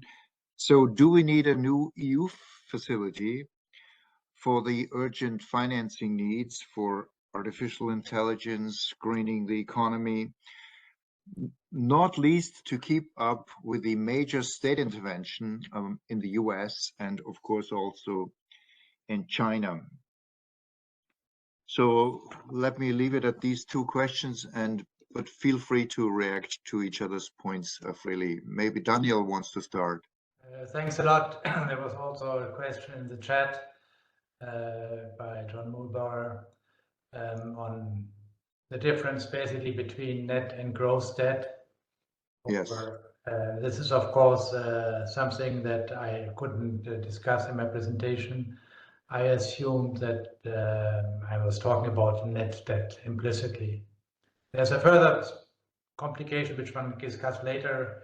Net or gross, does one do it only in terms of financial obligations, or does one look at the entire balance sheet of the government? Again, this is a big topic which I cannot go into, but let me say that implicitly I'm looking at the net debt, which is the capacity of the government to service its debt. Let me say a few words about the spreads. You're right that they are a bit lower than one would have expected from past relationships, and that could be due to the ESM, maybe also to the fact that what I have heard market participants speculating about, namely that in a geopolitical situation right now, nobody in Europe can allow a euro area country to fail. We have enough global problems. So there could be an implicit political assurance. What I'm concerned is about something that we mentioned earlier this morning, the moral hazard implicit in this. And that I leave to everybody in the room to judge themselves. What I'm very much encouraged by is one of the charts that Debora showed, namely that the cost of, I think, bank credit to the corporate sector in Germany and Italy and other countries have converged. In a sense, that's the banking union in action. That's what we would like to have. It was different in the period, I think you can see that from her slide, in the period after the crisis. But I find that encouraging, and that means that at least for now, the high spread, the still high spread that the Italian government pays, should not be a major impediment to growth in Italy, because we know that most of the corporate sector financing comes from banks. I do not know whether Debora also has slides on corporate bonds issued by enterprises in these countries, and whether these bond yields were or are still very much related to the government spread. We know from the past it was the case for the bank bonds, but I thought it was much less for corporate bonds. If we see some conversions there, I think we could say, yes, so far so good. The banking union has held. Thank you, Daniel. Debora, do you want to reply immediately? Yes, yes, I want. So I very much share what Daniel was saying. I think you can decide where you stand if you see the glass half full or half empty. But I think you always converge on the half glass. No, my what I was saying in terms of the sovereign spreads, I think is institutional transformation, but there is also maybe in the short medium term there is also the understanding that there are mechanisms that are in place that can be immediately used at the ECB level in order to calm spreads. So the PEP on the one side, it's fully clear that it can be reallocated. There are no capital key issues, etc. So it can be used. And then after that, there is the TPI, and there seems to be no mechanism, at least in what I have seen, that may surprise, may create a surprise, in the sense that that may force action and there is no solution. So the mechanism works well, also in terms of a collateral requirement, etc. It's true, we are talking, I don't know how many following the market, there is a lot of discussion whether tomorrow Moody's will revise the negative outlook on Italy or not. And what will happen? There may be moments in which, like this, like a rating agency decides something on one side or the other, and there may be market may think it differently, and they may start moving in the other direction. But I think that the capacity, at least of the ECB, for a quick reaction, massive, is there, and there are no glitches on the functioning. So it's well thought. So that's probably is at least in the short to medium term may calm market, and I fully agree with Daniel that the risk is on the moral hazard side and on the fact that this intervention may calm market up to a certain point, but if you have a real structural issues, they cannot calm it forever. So in that case, the moral hazard part is very important and very important to address as well. I was trying to look at the corporate bonds, the question you had. I have it somewhere, I don't find the page, so I cannot answer to you. But I think in general what we see is overall the risk spreads are marginally opening, also for if you look at financing of more innovative companies, so the more part of the risk part is opening, but less than what we have seen in the past. Thank you very much, Debora. Can I just add one thing to? Yes, sure. I want to come back to my mantra that I think some countries do not realize that the marginal cost of debt is much higher than the interest rate they see in the market. So the relatively contained spreads in Italy, I think, have the unfortunate effect that they think, okay, we can spend a bit more, right? It costs us only, whatever, 4%. And if my calculations are right, it costs them much, much more than 4%, given the high debt level at which Italy is starting. So that was a point which, again, just disappears from the public debate and from politicians, but it should really be rammed home to them. Thank you, Daniel, for pointing this out. This also, I mean, in my understanding from my finance past, also relates to the endogeneity of risk mood of markets. So they can suddenly change in non-linear ways. Nicola wanted to come in. Yes, thank you, Ernest. I wanted initially to ask a question to Daniel, which I will do, but first let me also react to your questions about the spreads. So I think Debora is spot on. This is exactly what is going on, is the role played by national choices, but also by European choices. So clearly the ECB policies are somewhat calming down the spreads, as well as enhanced institutional settings, as I explained in my intervention, including the ESM. Just a clarification on that. Of course, with the reform ESM treaty, we can do other stuff we are not currently doing, like the backstop. We could enhance our preventive role, but the ESM is in place as it is, so we have financial resources to be tapped in case of needs. So just to put the reform in the right perspective. On Daniel's also presentation, which an element that could also give some light on this discussion on the spread. So of course your model is pretty rich because you look at the convexity, and you also, I think rightly so, differentiate between marginal cost and average cost. But just to push this forward, what I've noticed when I was working on our programs, and namely Greece, is the distinction between focusing on debt to GDP ratios and gross financing needs.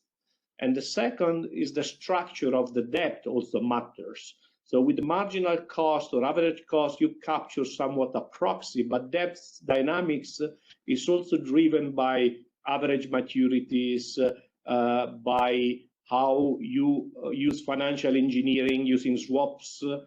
If I look at the Greek debt, if you just focus on the debt to GDP ratios, it's pretty high still, even if it's decreasing. But if you look at the gross financing needs, are really limited for many years. Maturities are pretty long. Interest rates have been fixed by us, also by them through swap. So I'm wondering how these considerations have an impact on your analytical framework, and how this could also explain the fact that spreads are not reacting as in the past. Thanks. Thank you, Nicola. Before I give Daniel the opportunity to reply, let me first give the word to Filiz. Thanks, Ernst, and thanks Al for this great discussion. So on your question whether the European Union may need a mechanism to support, different longer-term challenges, of course, green transition or digital transition, including artificial intelligence. Of course, this links to the broader discussion on the need for industrial policy. And of course, global thinking and practice have been evolving in the last few years. And it seems that there are certain places where this type of approach could be needed, especially if there's in the case of a strategic production issues, or even helping green transition, or helping firms to do during this green transition to adjust. At the European level, of course, if the countries are doing such policies only depending on their fiscal powers, this is going to bring a lot of heterogeneity across Europe. And therefore, in order to make sure that nobody is left behind and the competition within Europe remains to be fair, I think there is all things are indicating towards some coordination that is clearly needed within Europe, and therefore some institution to provide these type of fiscal and intellectual support, probably in order to to do what some other countries are doing in terms of supporting their industries, facing geopolitical challenges, or facing green transition. We know that some of the green innovation needed for green transition may also benefit from subsidies. We have seen this from Germany's initial investment in solar power, how the industry benefited from this, that you may be following, that the prices have been going down there. So there's clearly a need, but of course, this still, even at the European level, this would mean that this may add to the fiscal needs, and therefore that may be carefully considered. But perhaps it could be money well spent in this case. I stop here. Thanks. Thank you very much, Filiz. 1 minute short reply, Daniel, if you want. I would say competitive industrial policy makes everybody worse off. There are some cases where industrial policy makes sense if you want to develop certain things, but if you want to develop them because you want to be stronger than the others, Everybody wants to have 20% of the world market in chips. I think we're ending up with overcapacity. So I would warn against. And the question from Nicola, yes, all these things that you mentioned matter. They would really complicate things, but I just wanted to present one basic idea. Great. One last word for Debora. Yes, I just wanted to say something on this point on the need for a new facility. One point that I wanted to mention is that we need to be clear at the European level that if anything happens, it should be a European facility. And partly is something related to the Recovery and Resilience Facility. The Recovery and Resilience Facility is fantastic, but it's basically a way to finance national programs. And it provides finance at the national level to finance national programs that are then agreed at the European level. But I think that this the advantage of a European program that are equally accessible to all firms in the market is much stronger because it keeps much stronger the level playing field in the single market. And when we think at anything on competitiveness, we have to be super careful on what we do at the single market. And just giving European funding for allowing more support to companies at the national level, I don't think is the best for Europe and for the single market. But that's a personal view. And it's, I think it's very different from the more federalist view of thinking at Europe. It's a single market view of Europe. Thank you very much, Debora, for this very important and wise advice from your part and also from Daniel. With this, I want to conclude this very rich panel and express a great thank you to our panelists, Daniel, Nicola, Debora, and Filiz. You did a great job. Thank you so much. And without further ado, I hand over to Rolf for the last session. Thank you very much, Ernest, and also, of course, to all your participants in your panel for this great discussion. So let me welcome everyone in the audience also to this last panel of today. And those who have followed the program, you heard at the start Pierre talking about maybe perma crisis and at least multiple crises. Then in the first session, we took a more conceptual view on the financial stability implications of monetary policy, the role of a fiscal backstop to monetary policy or to economic fluctuations, and then also the kind of structure of the crisis in your panel, Ernest. Then I think we talked about the real and longer term implications of the crisis that we have seen and what may feed into financial markets. And I think now with this panel, we will be taking a closer look at the transmission of monetary and fiscal policy into financial assets, asset prices, and also the transmission of financial stability risks. I think I have a wonderful panel to do so with Tobias Adrian, the financial counselor and heading the Monetary and Capital Department at the IMF, with Cornelia Holthausen, who is Director General of Macroprudential Policy and Financial Stability at the ECB, and with Peter Pratt, whom we all know as former executive board member of the ECB, and now I think honorary member of multiple committees and institutions. Happy to have you with us. I will not say much more, but then now immediately turn the floor to Tobias, who will give the introductory keynote speech and I think provide a global view on financial stability risks based on the work that you do. And then afterwards, Cornelia and Peter will take it up from a European perspective for Cornelia and with macroprudential considerations, and then Peter looking at it from a monetary policy perspective and the combination of monetary policy and financial stability. Without further ado, Tobias, the floor is yours. Thanks so much for putting together a great program. I did listen to the previous two sessions and I thought it was really a tremendous discussion. And so a lot of what I'm going to talk about is going to resonate with previous themes, and I will comment a little bit on that. I do take a little bit more of a global view, but I'm happy to go into greater depth in some of the more advanced economy issues. So I think the current conjuncture is really about this question: are we globally going to see a soft landing, or something worse?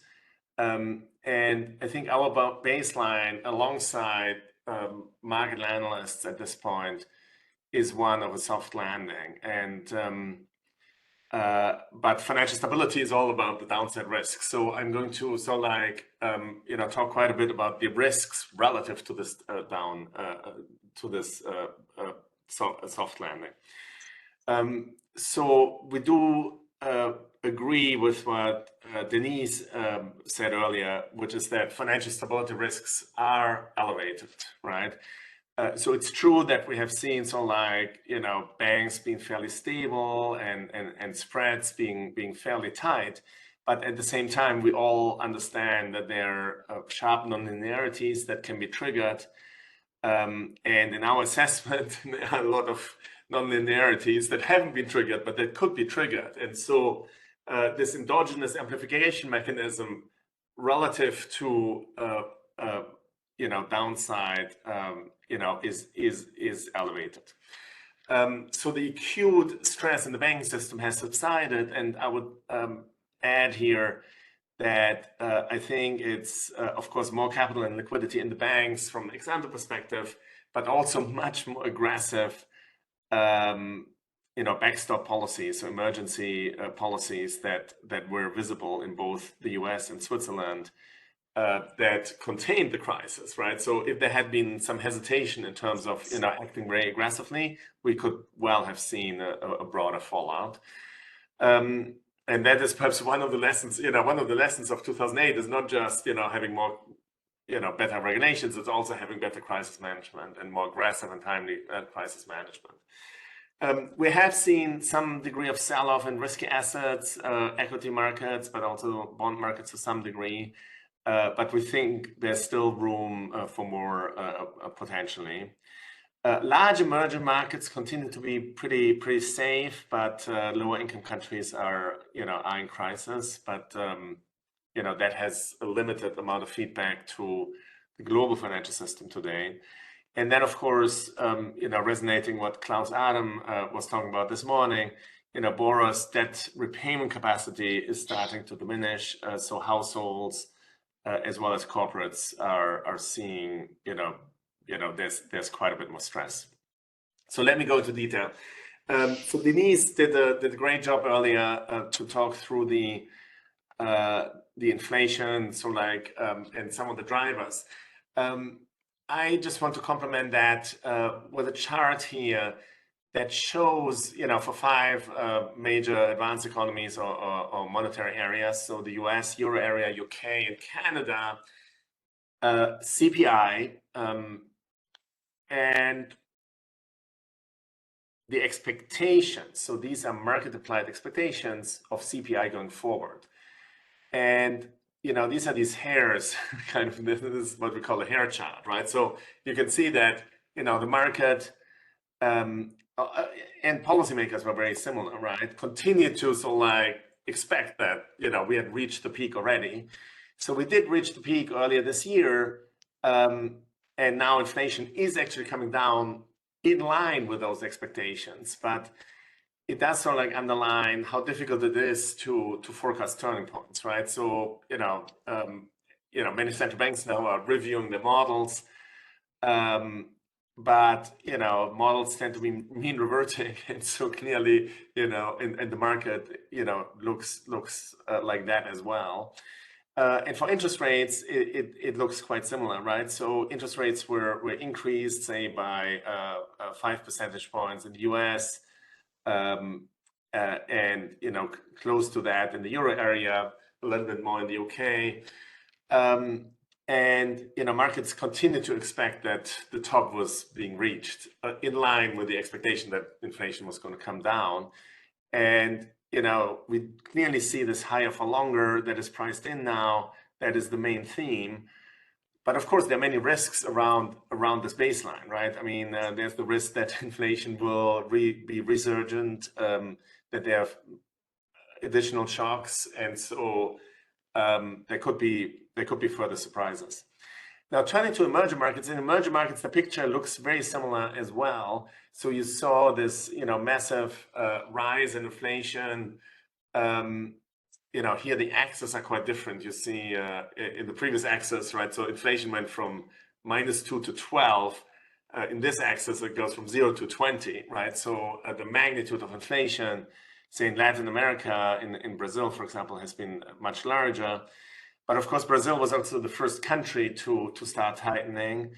And, they've clearly seen quite a bit of disinflation, and they've started cutting aggressively. So unlike the euro area, we do see in emerging markets some cutting already. And Poland, is another point of case here where, easing has started. And again, I mean, this is one of the major debates in markets right now, as to what extent there is going to be an easing. I think markets are somewhat more optimistic than central banks. We are on the more cautious side alongside the central banks. Now, one thing that has been quite notable has been the rise of term premia. So it's generally true that term premia are more correlated across country than the expected policy path, right? It's somewhat different in the past 4 years because the world was hit by these very common shocks, right? So first COVID, then the war in Ukraine, and the inflation shock had a very, very strong common component. But we are seeing, more divergence in terms of the expected policy path. As I said earlier, in advanced economies, you have this sort of like higher for longer. In emerging markets, there's already cutting and more aggressive decline. So there's somewhat more of a divergence in the expected policy path, but the term premium have been rising, very much in parallel across countries. So this is shown in the left chart. Here I'm using 8 economies as an example: US, Germany, UK, Japan for advanced economies, and then Brazil, Mexico, Poland, Indonesia for emerging markets. And you could see that, with the exception of Poland, term premium have been rising everywhere, while the expected policy path has sort of like moved in different directions. So the middle chart decomposes the move in the 10-year into the 0 to 5 year, and then the 5 year forward. Those in turn are decomposed into a real term premium, an inflation risk premium, expected market implied expected inflation, and then the expected policy path. And clearly you can see that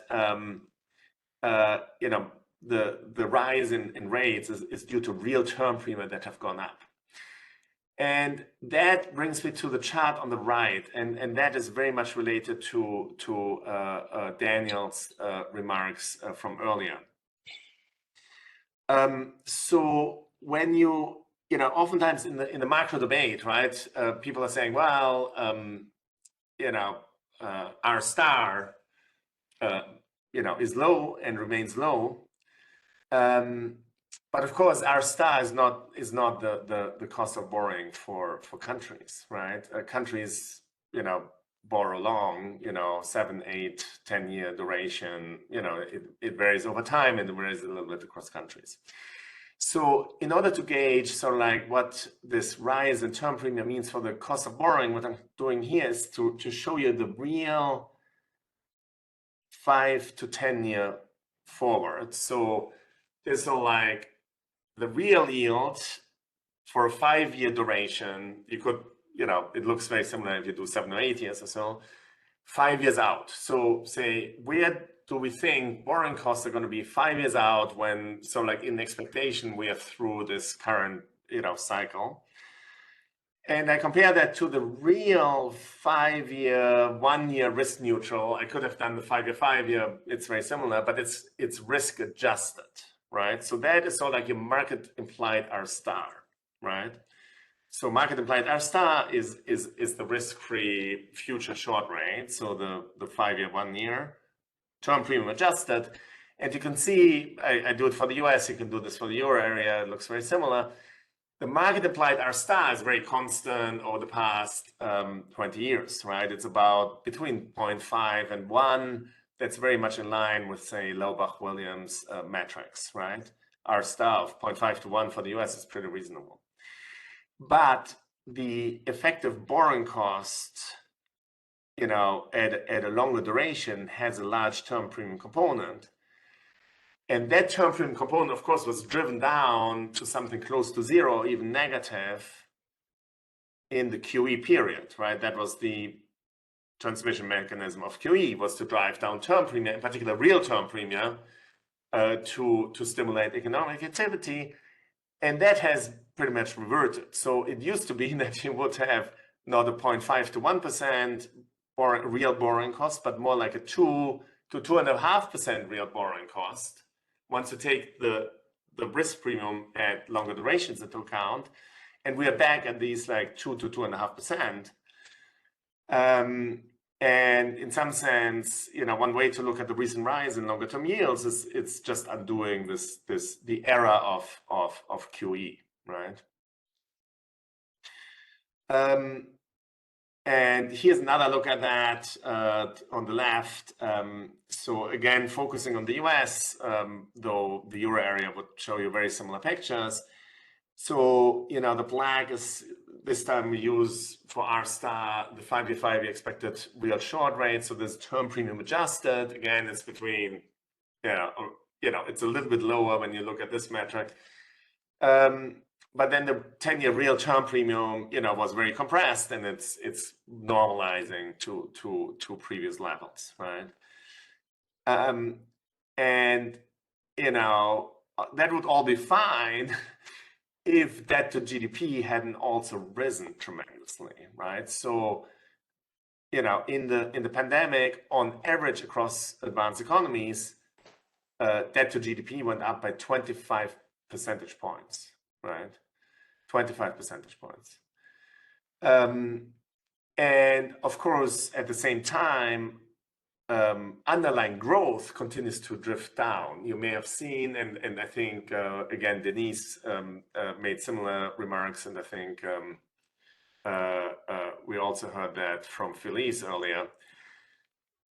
You know, our growth rate forecast keeps going down. So basically, we have sort of like an R star plus term premium that is reverting back to pre-2008 levels, i.e. 2%, as opposed to 0.5. And with growth that keeps going down and debt that keeps being higher. So that is sort of like resonating very much with Daniel's calculations and the worry about the convexity in debt sustainability dynamics. So, you know, the middle chart here shows you that from a markets perspective, right, when you look at treasury auction sizes, this is across the maturity structure, 2-year through 30-year, you know, it's going up everywhere across the maturity structure, right? So, you know, there's higher borrowing costs, and, you know, with central banks stopping to buy this stuff, you know, the price of risk for duration is going to change. And, you know, you can look at other technicals like the takedown at auctions, who is buying at auctions, and, you know, it's all sort of very consistent with the notion that, you know, there's more supply and prices have to adjust, and the adjustment is the term premium. So, you know, this is sort of like one vantage point onto potential non-linearity.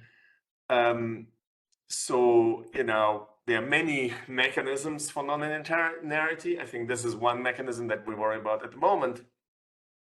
But sort of like using this historical macro financial feedback and projecting out growth into the future, we do see that downside risk remains very high. So this is our growth at risk forecast density. This is for the world as a whole. So, and it's centered around the WEO forecast. So this is centered around the forecasts of the desks from countries. So clearly growth is lower than compared to the unconditional distribution over 25 years, okay? So this is the slow, you know, downward trend of growth. But importantly, the distribution is skewed to the left. So it has higher variance, but also more left skewness, right? So our sort of like baseline macro financial stability metric is the 5th quantile of that distribution. And that is very low by historical standards.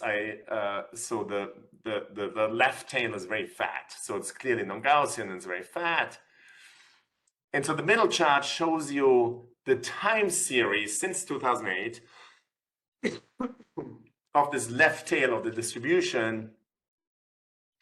And you can see that we're not in the red part, so we're not in the acute crisis, but we are so like, you know, at the cusp of that. So there is, you know, a lot of downside risk. So again, our baseline is one of a soft landing, and probably everything will sort of like work out, but the skewness relative to that is humongous.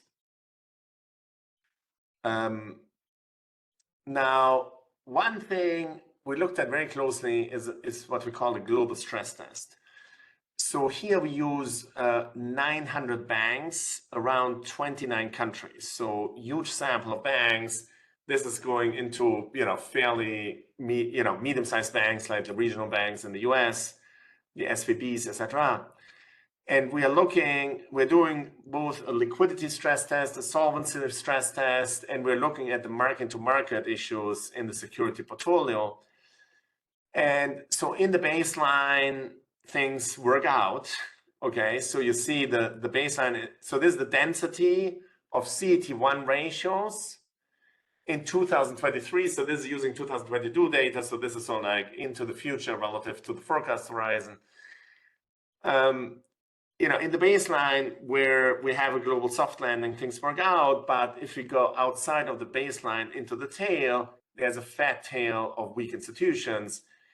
And that is very broadly spread around the world, right? So, you know, pretty much in every country, we see a weak tail of institutions. So it is true that, you know, what we saw in March was very idiosyncratic. But if we have a more sort of like global downside risk realization, you know, we have issues sort of like everywhere. And quantitatively, the magnitude is large. On the right-hand chart, you can see that something like 30 to 35% of banks by asset size is going to be undercapitalized. So it's a big problem. So, you know, we're in better shape, but it's not like there aren't risks in the banks. You know, here on this chart, we look, for example, at the share of securities in total assets. You can see that is particularly high in the US and Japan, but it's also very high in emerging markets. Now, of course, in the US, the particular problem was, you know, this intertwinedness of the unrealized losses in the securities portfolio with uninsured deposits. And retail deposits tend to be more sticky, but, you know, there's certainly a potential for vulnerability. And so, you know, we look particularly at the valuation impact in the hold to maturity and available for sales account. And, you know, the impact is pretty large. We do take account of hedges as well.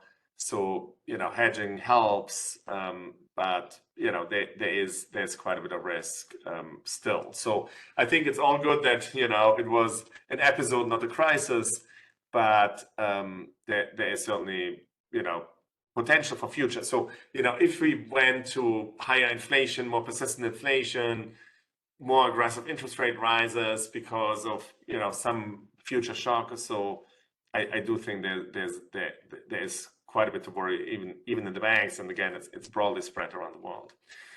Now, turning to risky assets.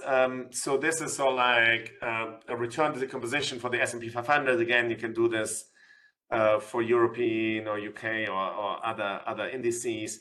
So we did worry quite a bit early in the year about the huge contribution of returns by equity risk premia. You can see that is the light gray shaded area.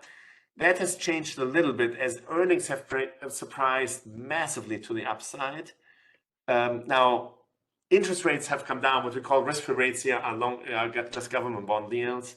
So also longer-term government bond yields. So government bond yields have gone up. So this has pushed down valuations, but earnings have surprised on the upside. So, you know, the equity risk premium is not as prevalent anymore in terms of stretching, but it's still an important component. And, you know, when you look at corporate bonds, right, I mean, there's really, you know, there's really this tension. I will come to this later. You know, the borrower balance sheets are deteriorating, but spreads are extremely tight. So there's still quite a bit of tension in terms of risk appetite that is being priced and fundamentals that are deteriorating. Geopolitical risk, of course, is going up. So for the moment, you know, the Russian conflict had a spike in geopolitical, you know, risk, and you know, the new Israel-Hamas conflict, or you know, has also a spike. You know, these spikes are very significant for the price of risk. This is shown on the right-hand chart. So you have a, you know, if you have a further spike in terms of, you know, geopolitical risk, you are going to expect sort of like sharp sell-offs in risk assets. I'm sorry, I'm very bad with time. I will speed up. You know, so spreads are very tight in Europe and the US and other advanced economies, but when you go to low-income countries, spreads are through the roof, right? So there are many countries with spreads above 1,000. So basically, risky borrowers are under tremendous pressure. There are many countries that are restructuring. You know, balance sheets are deteriorating. That's true for the corporate sector, and it's true for the housing sector. You can look at all kinds of metrics. You know, housing prices clearly have adjusted in many countries already. Not everywhere, but in many countries. And so, you know, any metric of distress is deteriorating. I illustrate that here on the right-hand chart with CMBS default rates that are starting to shoot up. You know, not yet in 2008 levels, but you know, the direction is certainly worrisome, and it's at odds with the pricing of credit, which remains very tight. You know, China already has quite a bit of stress in housing markets. There's a big regional component to that. Happy to say more about that.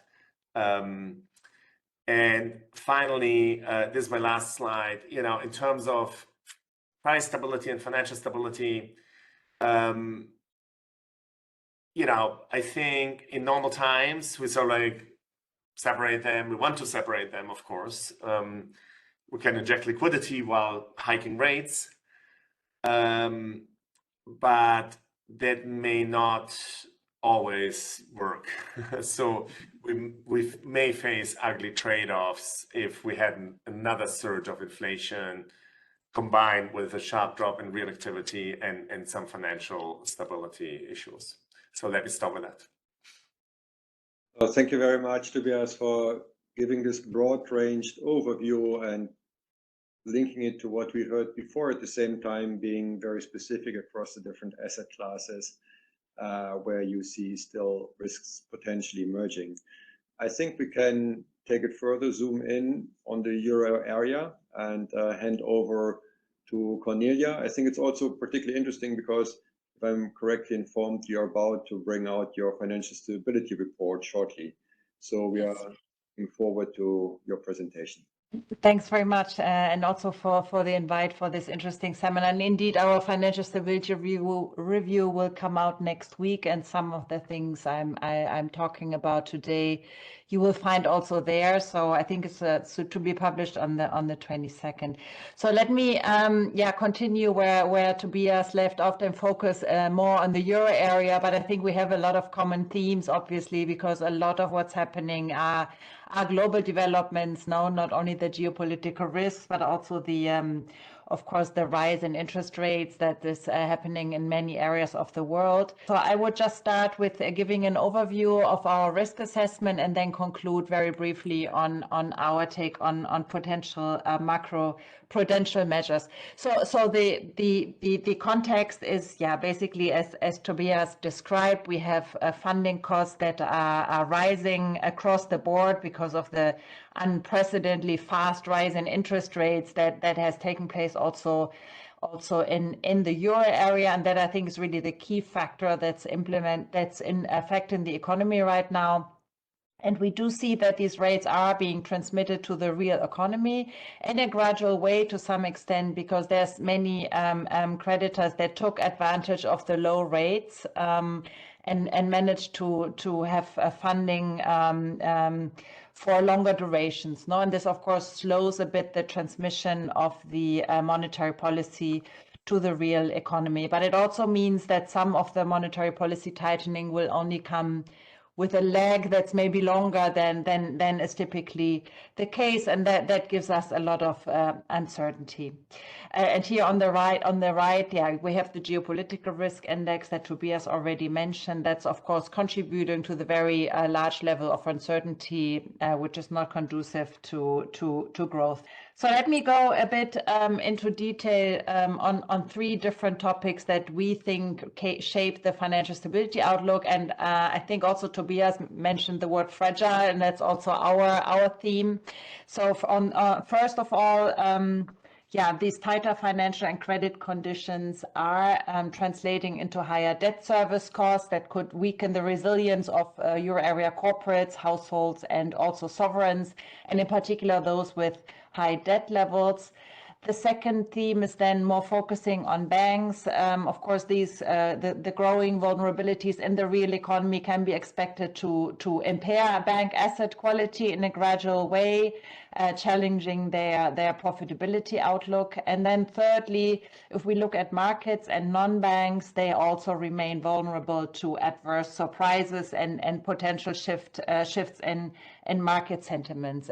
Let me go a bit more into detail on the first theme, and let's start with corporates. So of course the tighter financial conditions are challenging the debt servicing capacity of non-financial firms, especially those with high debt levels, subdued earnings, and also low interest coverage ratios. And you see here on the left how tighter financing conditions and also the uncertain business outlook, yeah, they have already led to quite a large drop in firms' demand for external financing, which is actually here negative for 2023 and is in sharp contrast to the earlier years.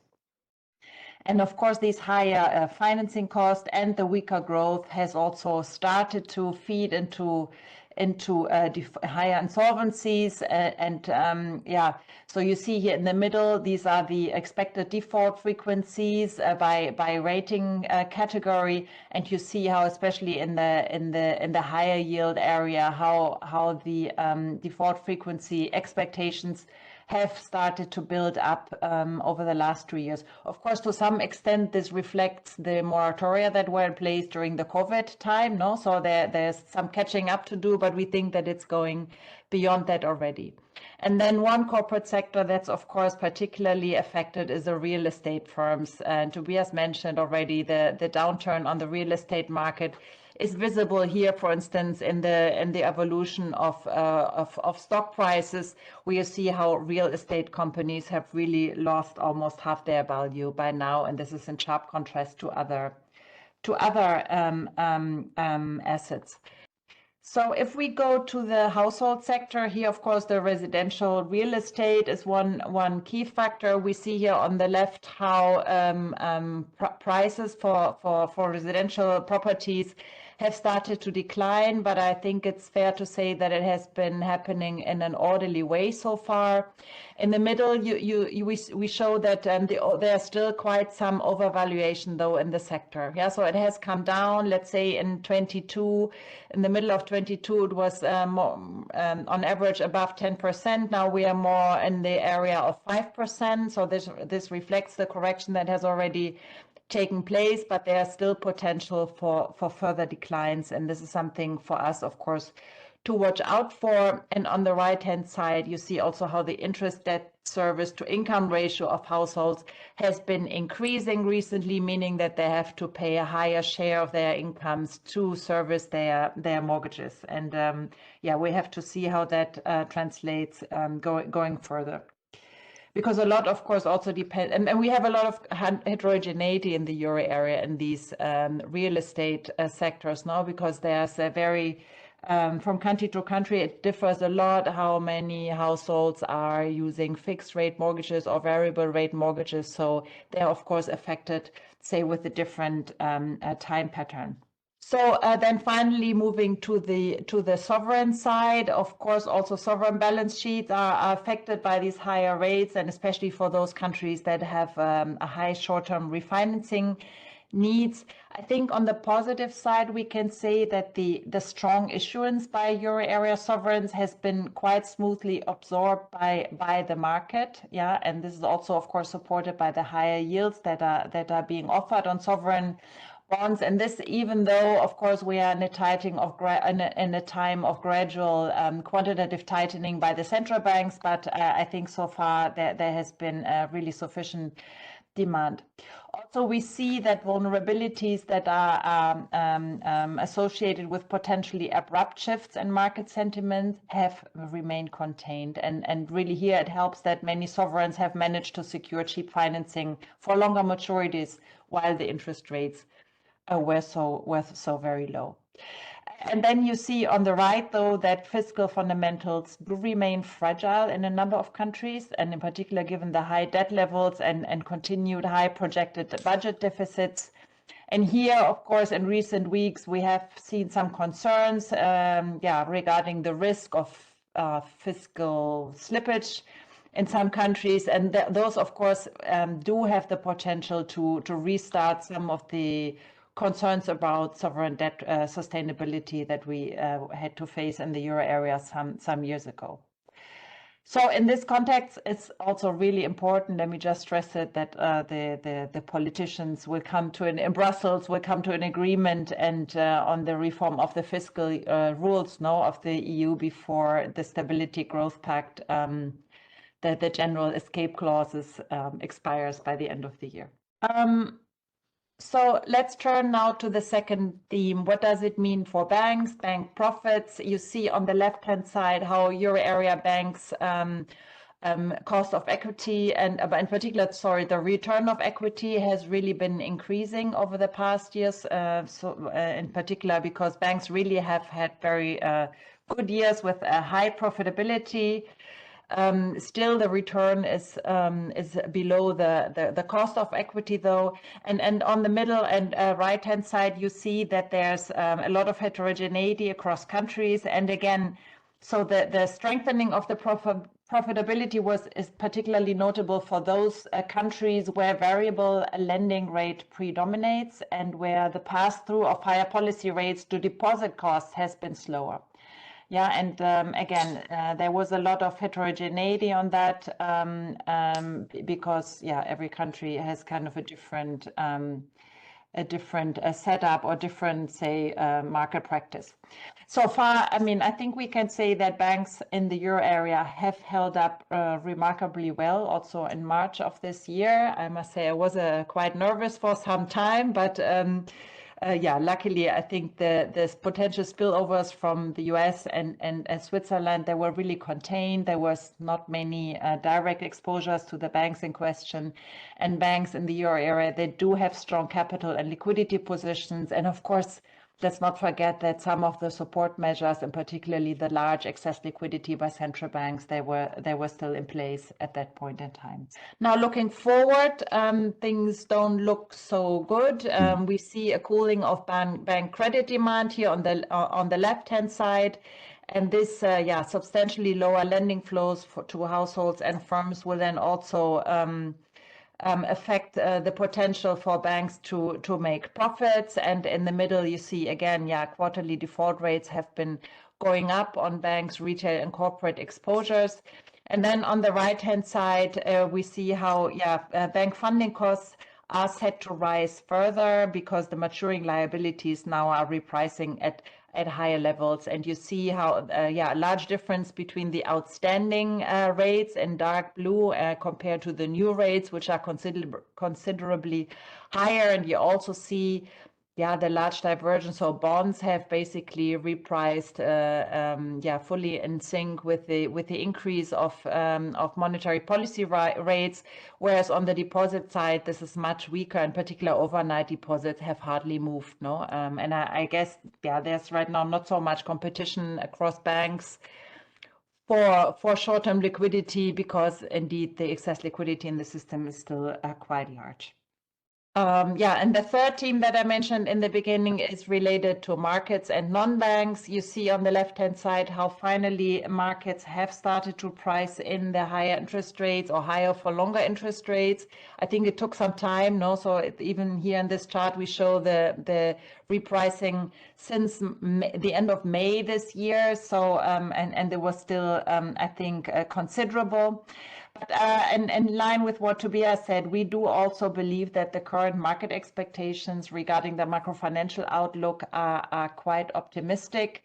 And despite the corrections that have taken place recently, we do think that the low levels of market-based risk indicators suggest that markets continue to position for the soft landing. And I'm a bit more skeptical about that, and my colleagues as well. So we do think that there's quite some optimism out there.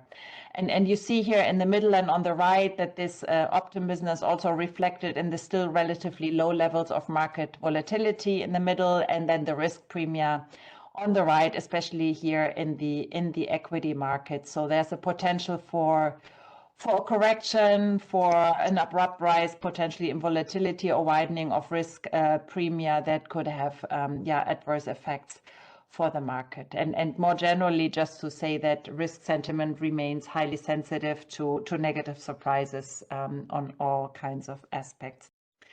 And just briefly on non-banks, so non-banks have de-risked quite a lot. So they have gone out of the high yield environment and are investing more in sovereign bonds, investment grade assets. So that's very positive. But we do think that the overall exposures to credit risk, they do remain high, and it exposes non-banks to the risk of material credit losses in case that the fundamentals deteriorate further. And and in the investment fund sector, this elevated credit risk is also compounded by the low liquid asset holdings of this sector.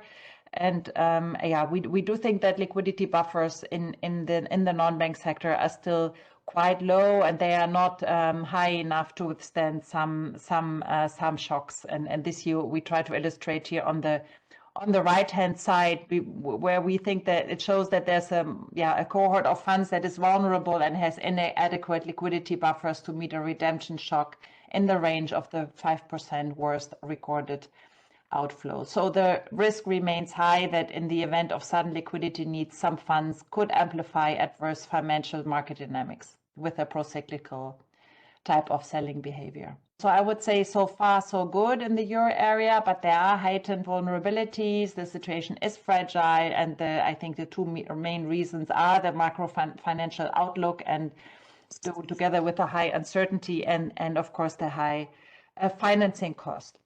So what does it mean for macroprudential policy in the euro area? So more generally, I think in view of this uncertainty, it's really good if banks maintain high capital buffers, so they are resilient to potential further shocks. And I'm really happy that over the last 2 years or so, many countries of the euro area have, for instance, implemented higher macroprudential capital buffers. You see here on the left the announced countercyclical capital buffer rates, and this is I think as of March. So since then, 5 more countries have either increased or added countercyclical capital buffers.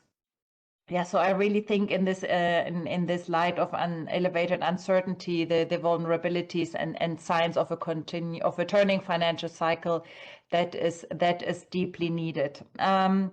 So what do we think going forward? Do we still need higher capital buffers? Of course, we are in a difficult situation. No, I mean we must ensure that these potentially higher buffers, that they're not pro-cyclical. I mean, the idea is that banks can run down buffers in case of need, in case of a crisis, in order to continue lending to the real economy. I mean, I think at this point in time, we are not at a moment where we think it would be justifiable to release any buffers. On the contrary, buffers should stay in light of the uncertainty. There may be in some countries still be some potential to build up buffers, but I would say if really only in a very targeted way and only in very, very few countries. And yeah, let me stop here to leave more room for discussion. Thanks. Thank you very much, Cornelia, for zooming in on the Euro area situation. And obviously there were a lot of common themes with what Tobias said. At the same time, I also saw some nuances, for example, when it comes to the description of the banking sector, and that obviously has to do also with a different geographical focus. I liked very much your final slides also on the macro-pro aspect and the policies, and it links for me also a bit back to what we heard this morning from Klaus on monetary policy, financial stability, where we did not go in depth into the macro-pro and what role it can play, even though it has been very much emphasized by central banks. And I think it's a perfect theme to also hand over to Peter to come in and tell us about how you look at monetary policy, financial stability from your angle and how the two link. Thank you. It's a pleasure. I will tell you what I think about what I heard so far today. Tobias, good to see you. Financial stability remain elevated. Luis de Guindos, you mentioned it, Cornelia, your area of financial stability outlook is fragile. So that's one sort of communication of the central banking community. At the same time, we hear a number of reassuring messages. The banks are well capitalized. You know, there are many idiosyncratic events here in the crypto market, you know, in energy firms, in savings banks in the US. There is this Archegos, you know, family office story. And there was the dash for cash, of course. So there are a number of things that cracks, I would say, in the system. And we tend to say, yes, we have to draw the lessons of them. But so far, you know, they prove to be sort of idiosyncratic and the public reaction, basically central bank reaction or the reaction of the of supervisors, but basically central bank reaction was appropriate and calmed down the market. So that's a little bit the communication. So in the reassuring message, I read very often, and you qualify this, balance sheets in the private sector are sounder than they used to be. You see that for households, depends on the countries, of course, but basically, and you see that for firms, for corporates. So that's something you hear very often. And it's very strange when you think about, you know, after the big shocks that we had. So there's a good part and a bad part. The bad part, of course, is that the mirror of this is a massive deterioration of the balance sheet of the state, of the government, of course. That's the fiscal, that's the debt discussion that we had. So we had a big shock. But when you look at private companies, it is as if there was no shock. On the contrary, households and firms, no bankruptcies, you know, and you know, capacity, you know, income capacity and all these things.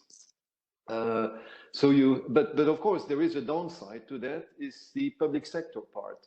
And I mentioned, of course, public debt that was discussed, of course, but also the balance sheet of capacity of the central bank that has been used massively. And that leads to the next question, of course, for the next shock. And it's possible from what I hear from you, to what extent can you use the balance sheet capacity of, you know, the state, fiscal and central bank capacity at a time where the central banks have big balance sheet with, you know, a number of government bonds, huge amounts of government bonds already today. So I think the question about saying, okay, the private sectors, they made a lot of efforts. There were big shocks. Their balance sheets are basically in good shape, but there is a mirror to that. And it's, of course, the state part. So that's one remark. The second remark is when I hear central banks, basically, no trade-off between price stability and financial stability. I know, Tobias, rightly, in your communication, you said, well, up to a point, of course. And the central, and I fully agreed with what you said, you know, at the meetings, you know, in Marrakesh, you know, that I fully agreed with you. It's a bit short, you know, to say no trade-off. It depends, of course. There are no trade-offs, of course, if your financial stability, you know, environment is extremely strong, of course, but it's very important, actually. And I always pleaded that in monetary policy deliberations, you have a voice for financial stability. And that's, Cornelia, what you are now doing, I think it's on a quarterly basis or whatever, or twice a year, I think, in the ECB. But when, Cornelia, frankly, when I read the minutes and when I hear, you know, your comments today, I would say I don't find, you know, all the rich discussion that you brought today in the deliberation of monetary policy. And I think, I know in my time, I was always very much inclined, you know, to deal with financial stability issues, but there was not much appetite to do that, because once you go into that, the tone is quite different from the tone if you focus essentially on price stability. And, you know, former president didn't like too much, was right, I think, to mix too many problems, you know, in the discussion. But I frankly, when the central bank says, you know, there is no trade-off and the risk of doing too much in terms of tightening is lower than the risk of doing too little, I think yes, but you've seen perhaps, but I say it depends. And I would like in this discussion to look, of course, at the risk of doing too much and what would be the consequences if you do too much. You know, this is a discussion. You know that the US Fed has changed its communication and say the risk of doing too much or too little, the risks are now more balanced or balanced. They said something like the last FOMC meeting communication. I think that's very interesting to see if the ECB is going to come in that direction very soon. It's a very strong signal in the markets. So that's a second point. The lacks which were discussed in monetary policy would, of course, come prominently in that discussion, of course, because when you, and that was said, you know, by both of you, when you have rates for low for a very long time, when the central banks communicated, like Jay Powell at the end of 2020, by saying we are not even thinking about increasing rates, you know, that was in the end of 2020 and the beginning of 2021, markets' expectations of positive rates were 26, beginning of 26. So it's clear that in that environment, when you have to act, you know, and tighten your policy, it's extremely important to have good information about the transmission mechanism via the risk channel. And that's what we are discussing now. And that's why I think still in the deliberation, you have to, you know, do even more in terms. Now, do we believe that the good news, of course, here is that we have the SSM in Europe. We have you know, all the financial stability framework that has been put in place. I think that's a huge difference from the period in which I was, where, you know, this information was scattered, you know, was very difficult, and it was not always reliable, because what some people would tell you about, you know, their banking systems was not necessarily, you know, the reality, of course. They could embellish the situation. So we had, I think, a huge improvement. But I would like to know, for example, in a deliberation, a monetary policy deliberation, those people who talked about the zombies and saying, you know, with QE, you know, you do too much and there will be plenty of zombies there. So that means, you know, the balance sheet is not as good as, you know, some people say. My expectation would be that when you increase the rates, the same people should say there will be a lot of bankruptcies coming in, because that will be the day of revelation. And it would reveal all the fragility that I told you before. No, it may still come. I agree. We are not yet there. And we see some of the figures go the other direction. But I think this is of key importance, because if you are sort of hawkish, you know, person in an environment of monetary policy, and you say QE, you go too far, you create a lot of zombies. When you go the other way, in the transmission, you should use your same argument and say, look, I would like to know what's happened on that side. I must say so far, it looks a little bit more reassuring than what, you know, some people would have feared in terms of zombies. But I don't know. I mean, but I think this is a very important example.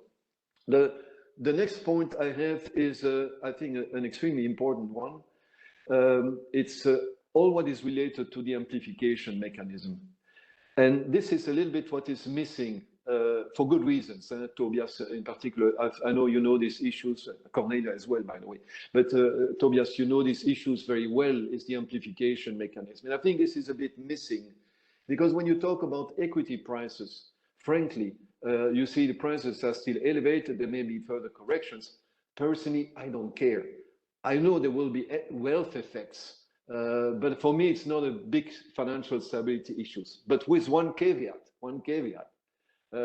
First, if equity prices of banks fall, of course, it's a big signal in the markets. And we have seen, of course, you mentioned, Cornelia, the price to books, or Tobias, the price to books.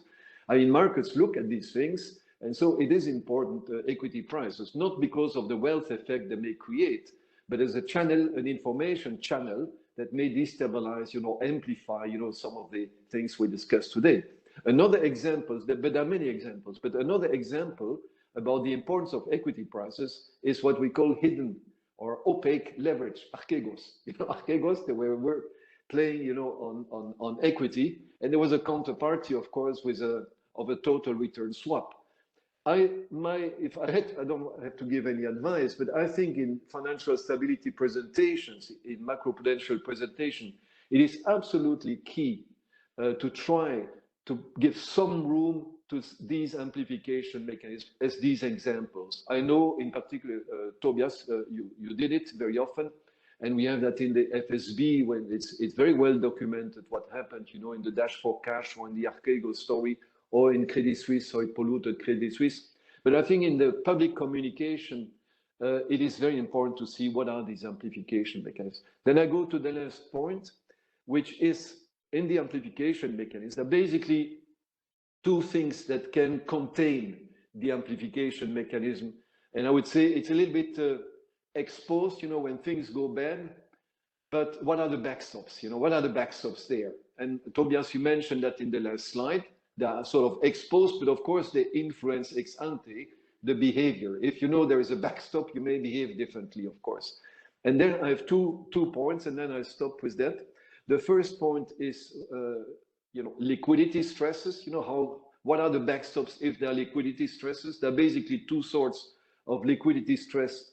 One, be careful, it's not classical. It's the withdrawal of excess liquidity of the ECB, the normalization of balance sheet, and just the operational framework that will be announced, probably in March of next year. It's quite important to say how you go from A to B. What will be the final regime? Are you working in a system of excess reserves with ample liquidity, not massive liquidity, but ample liquidity, or to a system of scarce liquidity, a little bit like the Bank of England versus, the Fed?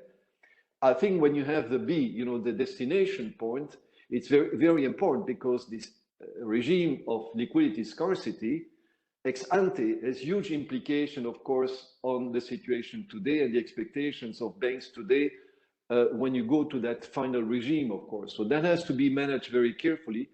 And in the last speech of Philippe Lane, there is a very good description, of course, of the two regimes, and maybe a hint that the mixed regimes may be the best for financial stability, basically dealing with the credit cycle. So that's one issue of central bank liquidity.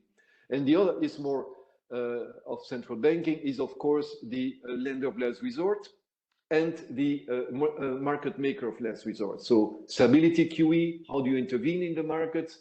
What are the conditions of intervention in the markets, like we saw in the treasuries in the US, or you see with the savings banks in the US? I think this is something which is massive, of course, when it happened, but I think the framework is still ambiguity. I'm not even sure it's constructive ambiguity. Very often the central bank is cornered and has to do massive operation in the markets. The LDI in the UK, what happened in the end, it was pretty good, actually, what happened in the end, because fiscal policy in the end changed. But the whole story was extremely a bit scary, I would say. And the other part of amplification is, of course, the when we deal with insolvency stresses, where markets are not sure, it's not liquidity, it's probably insolvency, is a resolution framework. And I will only say one thing in the resolution framework. is that it's still a weak part today, the resolution framework, to deal with cross-border banks, also within the Union. We don't have time, and it's not the topic of today, but the resolution framework in Europe is still weak. We have to admit that for cross-border. And one little example, which is again with central banks, and I think the ESM in that respect is important, is liquidity in resolution. And if you create a bridge bank, you need funding. Even if you think it's going to be a good bank, which is not always the case because there is uncertainty, you're not sure you keep your clients. And for that, you need not ELA liquidity from the central bank, but you need to have some stable liquidity provision to that bank. When we talk about the big bank, it's a problem that is not solved today.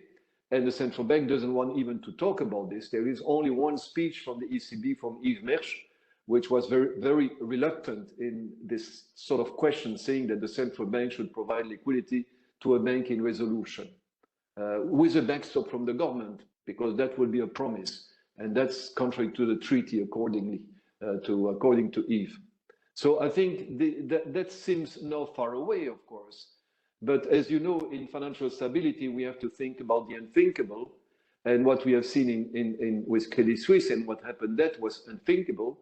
And I think they were lucky to go a little bit around the borders, you know, of the framework, and to have another good bank in the country that would have balance sheet capacity to take it, together with, you know, the balance sheet capacity of the central bank and the state. And they came out with a good solution. But that was not, in the end, it was good, of course, because they solved the problem. But in terms of process, it was certainly not reassuring. Thank you. Peter, thanks a lot for this wealth of valuable observations. I like the starting point that you took by flagging basically with what happened for the future. We may have, in a way, lost 2 degrees of freedom in reaction, which is the balance sheet or the fiscal component and the central bank balance sheet component as a mechanism of adjustment, which in turn raises the question, how do we look at the current situation? I want to take up immediately also one question that is raised by Ernest on what is, so to speak, if we look about financial stability risks, what is in the pipeline given the current policy state and the, say, re-injection of duration into the system, or what actually comes from an additional adjustment of monetary policy or maybe fiscal policy that is requested. And Ernest raises the question, if you look at the monetary and fiscal policy, are we now in the right state, or is there still more to come? That is obviously an important consideration. Maybe we have about 10 minutes left. I would like to give then Tobias and Cornelia a chance to react also to your comments, Peter, and then we take it from there. Maybe Tobias, you take it first. Sure, very happy. Very good to see you, Peter, and Cornelia, and others as well. So, you know, I just want to reiterate that I do think from a global perspective, not from any individual country perspective, but from a global perspective, the fact that we have much higher debt, we're ending QE globally, right, at varying speeds. You know, yeah, I mean, so higher debt, ending QE, so risk premium higher, and growth is structurally forecast to be fairly low, right? I mean, that is quite problematic, right? Yeah. That is very problematic. I mean, that is a backdrop that is not pretty, right? And I think that's going to stay with us. You know, and you know, there's no easy way to, you know, you need to have fiscal framework, you know, so if you constrain fiscal, then you may have even less growth, you know, on you know, how much asset purchases central banks can do. I think there will be a debate going forward. So anyway, so, you know, I think the rise in term premia is you know, I don't know how lasting it is, and may come back down, but it's all like easy to rationalize in terms of, you know, central bank, you know, zero low bound policies, via asset purchases coming to an end, and so term premia go back to where they were before 2008, right? And you know, but now we have a lot higher debt than in 2000, you know, pre 2008. I mean, globally, debt is much higher, and growth is much lower. So you know, it's a problem. So that I think is a macro backdrop, and you know, I think it's going to stay with us. You know, I don't think it's, I don't know whether it's acute, but it is somewhere there. I think Daniel you know, made the point that, you know, there was the big convexity. The question is always, when is the convexity going to kick in, and how much can we push out the convexity with policies, and the ESM and, you know, and ECB in the European case are of course very important there. On the banks, I mean, just, you know, reiterating what I think Peter and Cornelia said already, right? I mean, market to book ratios are low. So, you know, it is true that return on equity has been high, and so market to book ratios have come up, but on average, I think they're still below 1. You know, which basically says that the market wouldn't you know, would not be willing to pay 1-to-1 for the capital that there is. And, you know, Peter sort of said, well, I don't care about equity valuations, but, you know, SVB and Credit Suisse were triggered by market, by not, you know, you know. I said except for banks, except for banks. Except for banks. Okay, except for banks, etc. So, you know, both of them had ample capital from a regulatory perspective, but you know, it's the market that drove them into the ground. So, you know, that I think does give us pause for thought. And, you know, it's true that this has calmed down, but, you know, the crisis management intervention has been massive, right? So, you know, in the US, the systemic risk exemption was being used to backstop the entire set of uninsured deposits for 3 institutions. This would not be legal in Europe, right? If you saw something, now you can say in Europe this would never happen, but anyway, if it did happen, you would not have a systemic risk exemption. It doesn't exist in Europe. And the Federal Reserve started lending at par, i.e., you know, taking collateral at a price that doesn't correspond to the market value with 0 haircuts. Again, something that would not be legal at the ECB or most other central banks. And the take-up in these facilities are pretty high, right? So, you know, they continue, you know, there's continued financing at the window. And, you know, Credit Suisse, again, you know, pretty aggressive steps. So, you know, hopefully, I mean, again, our baseline is that, you know, we will have the immaculate disinflation for the first time in history, so like a global soft landing after a major inflation episode, right? Which I don't think has ever happened. And probably things are sort of fine, but then, you know, there is a lot of nonlinear amplification outside of that baseline that is quite worrisome. On the non-banks, so I agree. Oh, yeah. So, you know, I agree that opacity is an issue. I mean, I would point also to private loan and private credit markets. They're not quite as important in Europe as in the US or UK. But globally, they're quantitatively very large, right? So we are looking much more closely into that. And accounting, absolutely, you know, there are many accounting issues, and the accounting issues are closely intertwined with both stress testing and regulatory capital. You know, it's better in Europe because you have IFRS 9. In the US, you know, GARP, you know, is more problematic, but you know, it is problematic. Finally, in terms of monetary policy and financial stability, yes, I mean, ideally you want to separate the two, and LDI, you know, the Bank of England sort of like managed to separate the two things, though, it could have ended up differently.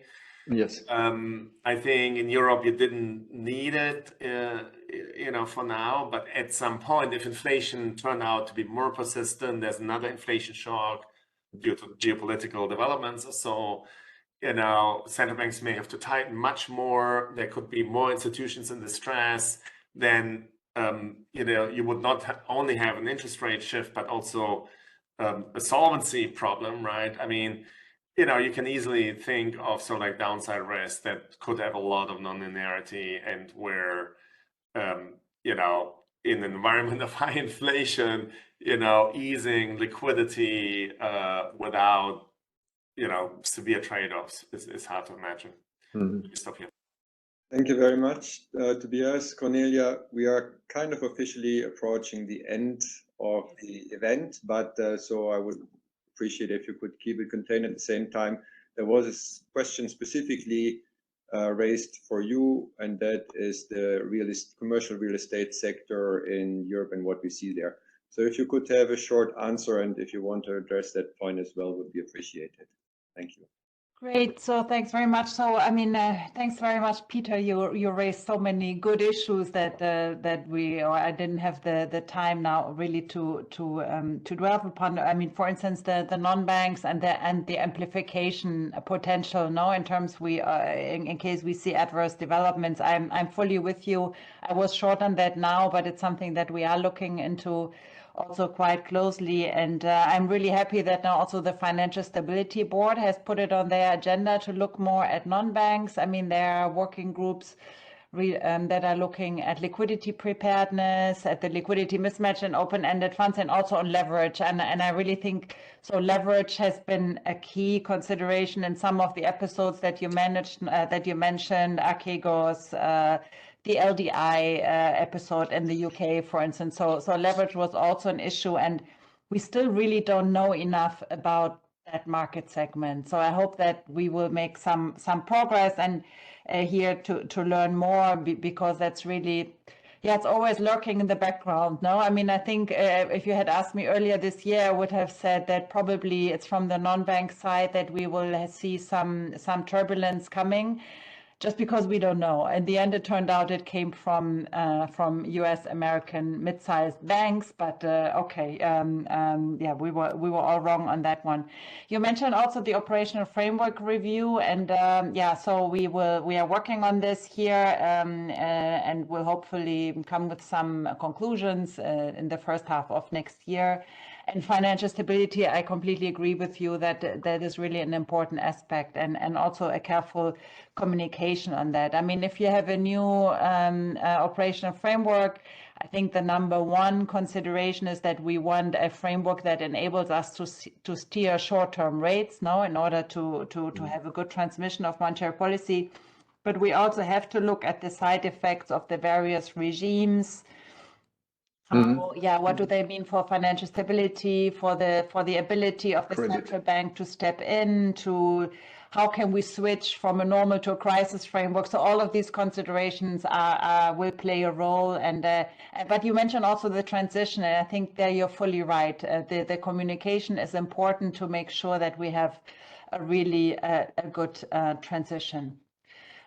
Maybe, so Rolf, you mentioned the commercial real estate. So I think the commercial real estate, that's really, so far, so good, I would say. I mean, we have seen declines in the valuation of the sector, and it's obvious it's a combination of the higher interest rates that now these firms have to bear, and at the same time, of course, the demand for commercial real estate has really come down because of since the COVID pandemic, both because of more home office and then also the retail sector has suffered with more online banking. So it's a sector we have to watch out for, and in particular wherever there's like a concentration in some very large firms. So, but so far it's fine. Thank you. Thank you, Cornelia. Peter, I would like to give you also the floor for reaction or further comments that you have. No, I don't have. I'm a little bit more worried than before this seminar. But it's your job, to make people worry. But it's true that when I talk about other people, you know, more on monetary policy side, it's a bit different. And then when I talk to financial stability people, it's much more worrisome. I think it's only the beginning of the turn of the credit cycle, which Tobias, you came in one of your slides. We are fully agree. It's only the beginning. What we have seen in all the episodes is not credit, basically. And credit is coming only now. And that's why I say I would like to see these zombies, you know, who was right, who was wrong, because at some point, you know, there must be some zombies somewhere, but we haven't seen anything yet. And in commercial real estate, yes, that's visible in Germany and a number of countries. I mean, it's visible now, but the credit premia are still very low. I think personally, I don't know, Tobias, you showed that. They are not very high, actually. The credit risk, the term premium on sovereigns have increased, but the credit part has not. I mean, look at even at the BTPs, you know, and other things, but in the private sector. So that still has to come, no? Yeah, sorry, if you allow me, Rolf, just reacting very quickly. So I do think the baseline looks pretty good, right? Mm-hmm.